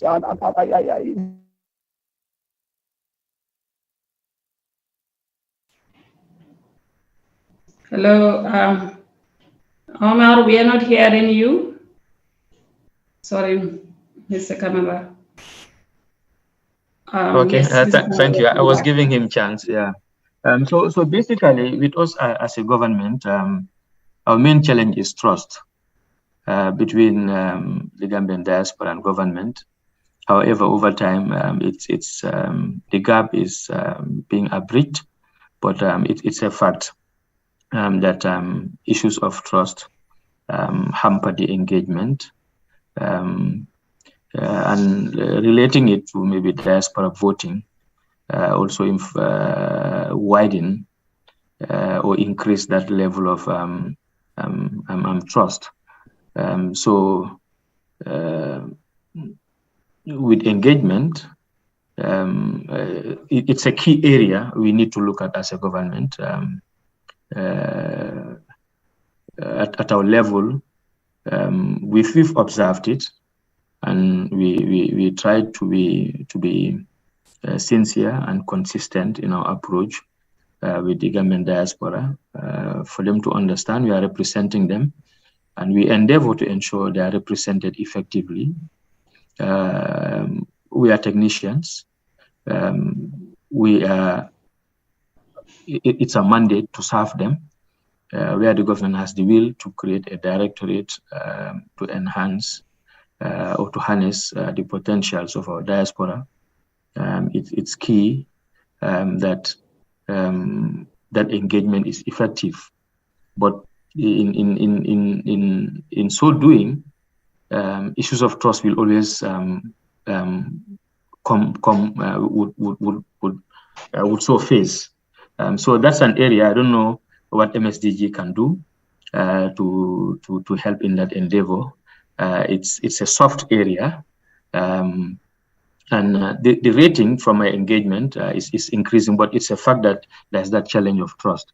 Maybe with outreach, with more engagement, with giving them the opportunity to register and vote, I'm sure would go a long way. Another area would be relating to maybe irregular migrants, especially in Europe, specifically in Germany. Those are also challenges we have. They are also considered diaspora, even though they are irregular. Those are the few challenges I think we have, which would need some more effort. Thank you so much, DPS, for the clarity there. Do we have more hands? Or Prof, you want to come in? I think DPS called for MSDG to see what we can do to improve that trust. I think that's one of what we are doing today, more communication, more openness, more consultation. And we are taking baby steps, I think, with the strategy being incorporated in the National Development Plan. There are so many ways forward. I hope Prof can add more light on that. Welcome, Prof. Yes, thank you very much, Dumbe. Just on picking up on the last point on the irregular migrants, particularly in Germany and Spain. So yes, that is a real problem, which government does need to work with as many partners as possible. But in terms of their significance as part of the diaspora, that's very important. Over 17,000 Gambians in Germany. Of course, not all of them irregular. Many of them are in regular status now. And similarly, bigger numbers even in Italy. But these two countries, Italy and Germany, are number 4 and number 5 in terms of the volume of remittances from the diaspora to Gambia. So even people who are in irregular status are putting together what little they have to send to support family and friends in the country. So, and I think the GDS, if I'm not mistaken, certainly the first diaspora strategy had a commitment, particularly regarding Gambians in distress, migrants in distress. And there's a whole class of them. And I think in Germany now, the main problem is about the German state seeking to deport those who have exhausted their application process and have been unsuccessful. And that's very difficult for the government to deal with, but partnerships in general would be one way. And the partnerships also include with the diaspora organizations and institutions that are working to support themselves. I know for Germany already the ministry does collaborate and far more than it did before with one of the organizations, including GRA, the Gambia Refugee Association Europe branch. But I think that should be encouraged partnership. Then working together, you tend to perhaps have better results. Second, link to the question of trust Musa have raised. There are, of course, very many causes of distrust, but one of the constant sustainers of distrust is the parties not knowing each other intimately. And to put it another way, the quickest way to break distrust is to know each other. And in this case, what that means is working together. So that's why we at MSDG, we really encourage people working together. Because sometimes by working together, you also have the experience of the challenges of your partner from their end. And doing something generally is extremely difficult. So you would find that people who do things tend to be more silent when it comes to criticism because they know of their own failures in the process of doing things. So my lesson is just as we've been hearing now from one ministry, but for all of the ministries, departments, and agencies to be open and embracing of working together with the diaspora. In that process, you know each other, the barriers, the issues around trust tend to then diminish, and then you have impacts beyond what one can achieve individually. And along those lines, Dr. Sonko raised sort of two main issues: the issue of land and corruption. With land issues, it's such a problem, and of course, land issues are a problem all over the world. I'd been working in Ghana since 1992, and my constant joke with the Ghanaians, it used to be run like something like this, that a parent would leave a will, and they would say, this vehicle I own, I leave to my son Kwame. This building I own in Accra, I leave to my daughter Amma. And this dispute that I have, I leave to my other son, Kweko. So dispute about land would move over generations. So it's a huge problem.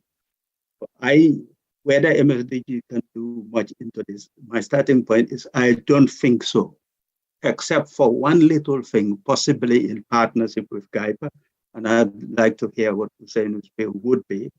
That is at least document and publicize what are the standard rules for land acquisition and for legitimate land acquisition and registration in Gambia, the standard rules of what you should do. Even that doesn't mean that it would be perfect, because one of the biggest problems in land disputes is it's absolute fraud. It's fraud. So the fraudsters involved will not follow the rules. But I think for some of us, the diaspora, sometimes we are naive. It may perhaps help if we also know what is it we need to follow. That means even when it comes to document, we may then know how to make sure that a particular document is authentic rather than faked or something like that. So Hussein's view on something like that, because in terms of work, it wouldn't be too difficult to do, to get that on one sheet of paper or two sides of an A4 and publicize that as much as possible. Regarding the question of corruption, I suppose it's the corruption both in the public sector and in the private sector. Many of us now operating in Gambia, you find that apart from the initial setting up licensing regulation, you find that most of your work, you have no direct involvement with the government. It's private institutions you need to deal with. So corruption and inefficiencies within private institution partners is one thing. But coming back to the public sector corruption, mainly around licenses and regulatory things, that they are the only people who can help you with that. For us, MSDG, our experience right now is to work on the partnership. So for example, if we're shipping, we've been shipping lots of stuff to the country to support the institutions.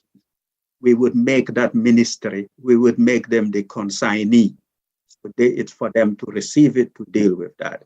If we have any issues or any problem, we would take the government department as a lead. And with those government departments as well, it would be named persons, because even within the department, if you don't have a named person as your champion, you may be lost within it, or still you may not escape the problems there. So for example, with MOFA, we know we would go to DPS Drame's department, which is the Gambia Diaspora and Migration Directorate, and he would help us navigate. In this case, if we're talking of licenses, as we've heard from the GIEPA CEO, now we have named person in GIEPA. So instead of, although one may say GIEPA is not a huge organization, but instead of getting lost there, you can go to Miss Aminata Othman or Mr. Jammeh Jawara as your starting point, and they can then help you navigate the rest of the processes, as it were. Thank you, Dumbe. Thank you so much, Prof, for that clarity. Word of encouragement.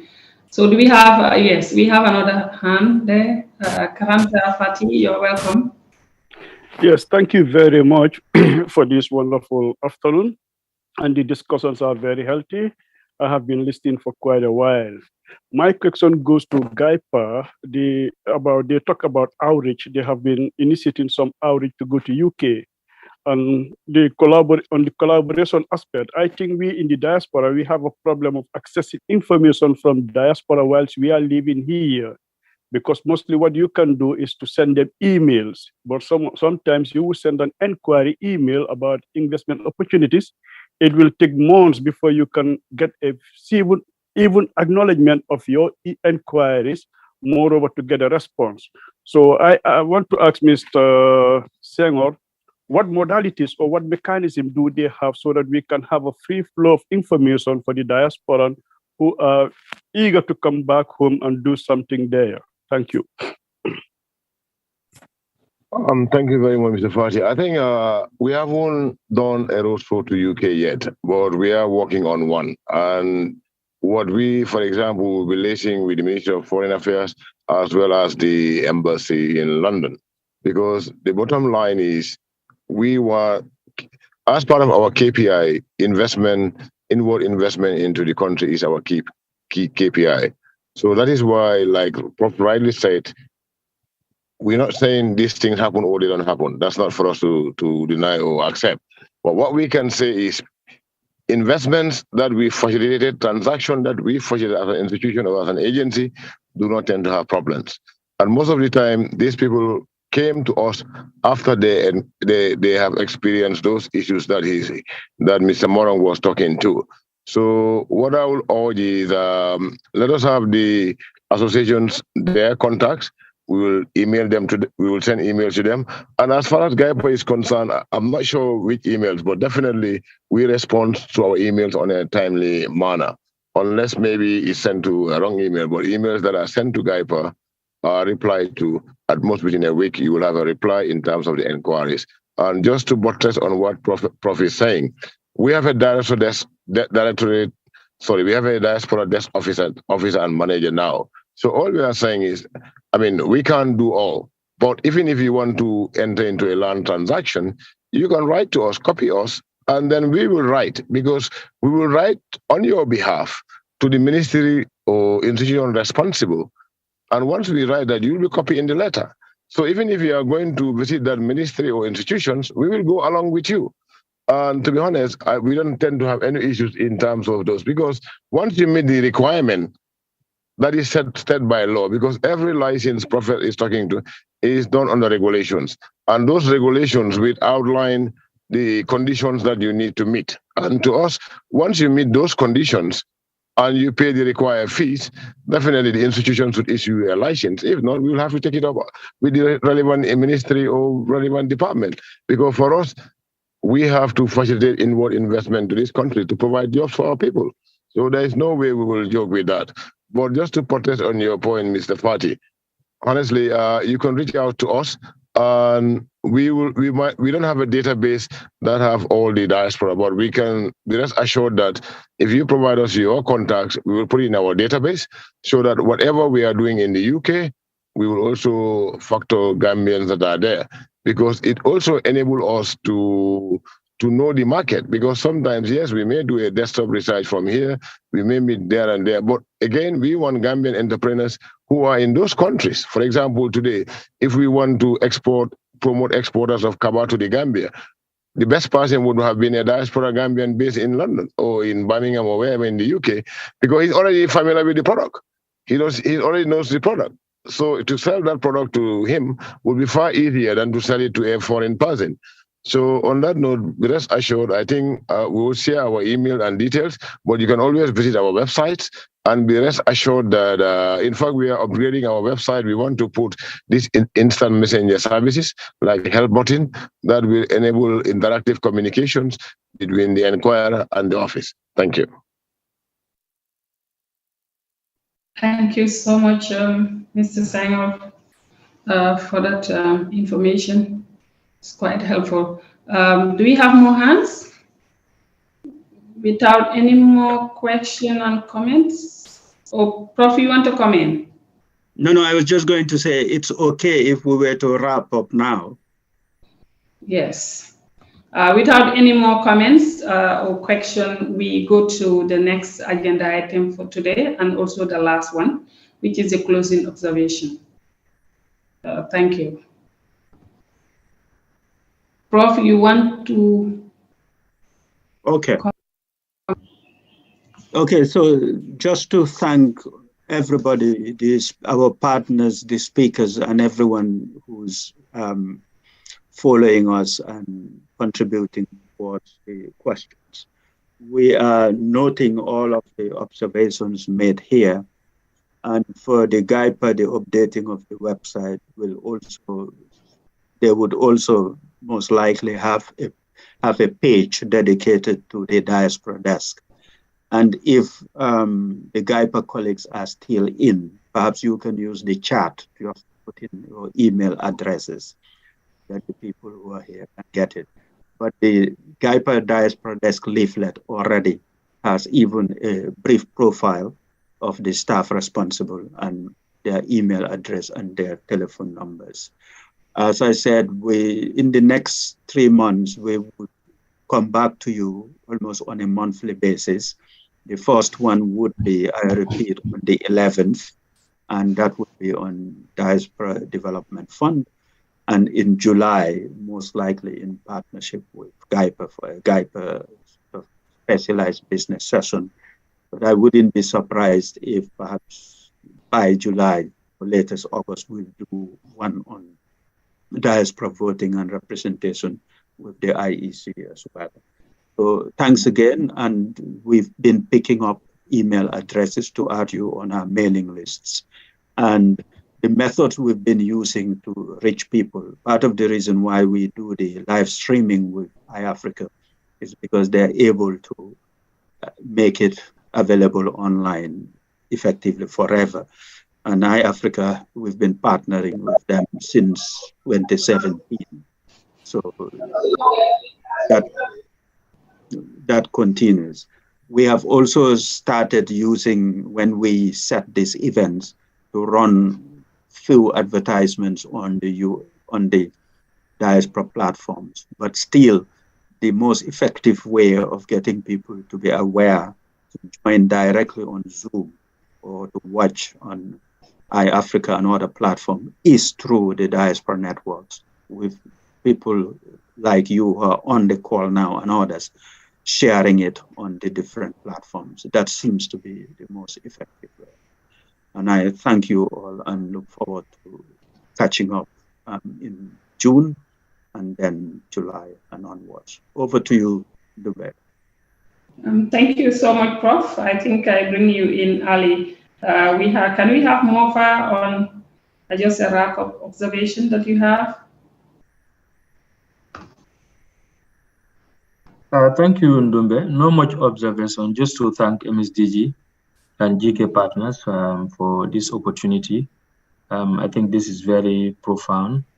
It's important, and it's a support to the Gambia government in ensuring we make best use of our diaspora in terms of their contributions to our socio-economic development, and at the same time give them the needed support they need to be able to support themselves, their families, and the country at large.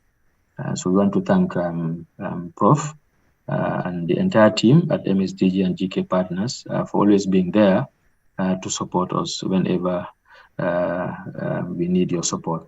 Thank you. Thank you so much, DPS, for that vote of thanks. Thank you. I will now call on GIEPA to do a reflection, observation, or vote of thanks. Thank you, Nume. I think once again, thank you to everyone. I think it's been a very important forum. And for us, we are really proud to be associated with it. And however, we are appealing to all those that are attending the forum, if they can kindly share information or provide us with the associations that they represent, because this will enable us also to tell them potential opportunities that are in the country. For example, we are working on with the Ministry of Land, Ministry of Agriculture to try and secure agricultural lands. So once we know that these are available, then we can also use that as a medium to communicate to all of them, so that those that are interested in investing into agriculture can also invest into the sector. But what we are saying is they can send us any, as long as it relates to business, any inquiries they have, it doesn't have to be specific. Let them send it to us, and we'll be more than happy to facilitate whatever they want. And we will act as an intermediary between them and the government, because the key role of GIEPA is to act as an intermediary between government and the private sector, because that is what is outlined in the GIEPA Act. And we are ready and willing to work with our brothers so that they have a good experience and they also become reference points for us. Because the whole idea why the Gambia is operating a one-stop shop is to be able to understand the experiences of every potential investor. Because everybody, whether they invest or not, they will turn out to be an ambassador, because tomorrow they can influence another person who has an interest to invest in this country. So we want all potential investors, be diaspora or non-diaspora, to have a good experience and a positive image of the business environment of the country. So we'll urge all, please, if you are facilitating any inward mission to this country, contact us and let us work together so that it becomes a very good experience for all of us together. And at the same time, we want to take this opportunity also to thank Prof. and also tell Prof that we are working on finalizing the Enterprise Development Fund. The Enterprise Development Fund will be geared towards the micro, small, and medium-sized enterprises. Because at the end of the day, we want more people to provide, we want to provide more jobs, particularly in the self-employment sector, so that we have more Gambians that are not only employing themselves, but they can also employ others. So on that note, we thank you for organizing the event, and we look forward to the business forum in July. Thank you to everyone. Thank you. Thank you so much, Chief, for that brilliant closing remark. Prof, you want to say the final thank you? Okay, we thank everyone. Over to you. Thank you so much. So we thank everyone for gracing the occasion today, and we look forward to more fruitful engagement with the Gambians living in the diaspora. Your comments and contributions are all well noted, and we are happy that we have all the necessary stakeholders in the room today to take note of your contribution and comments. Thank you.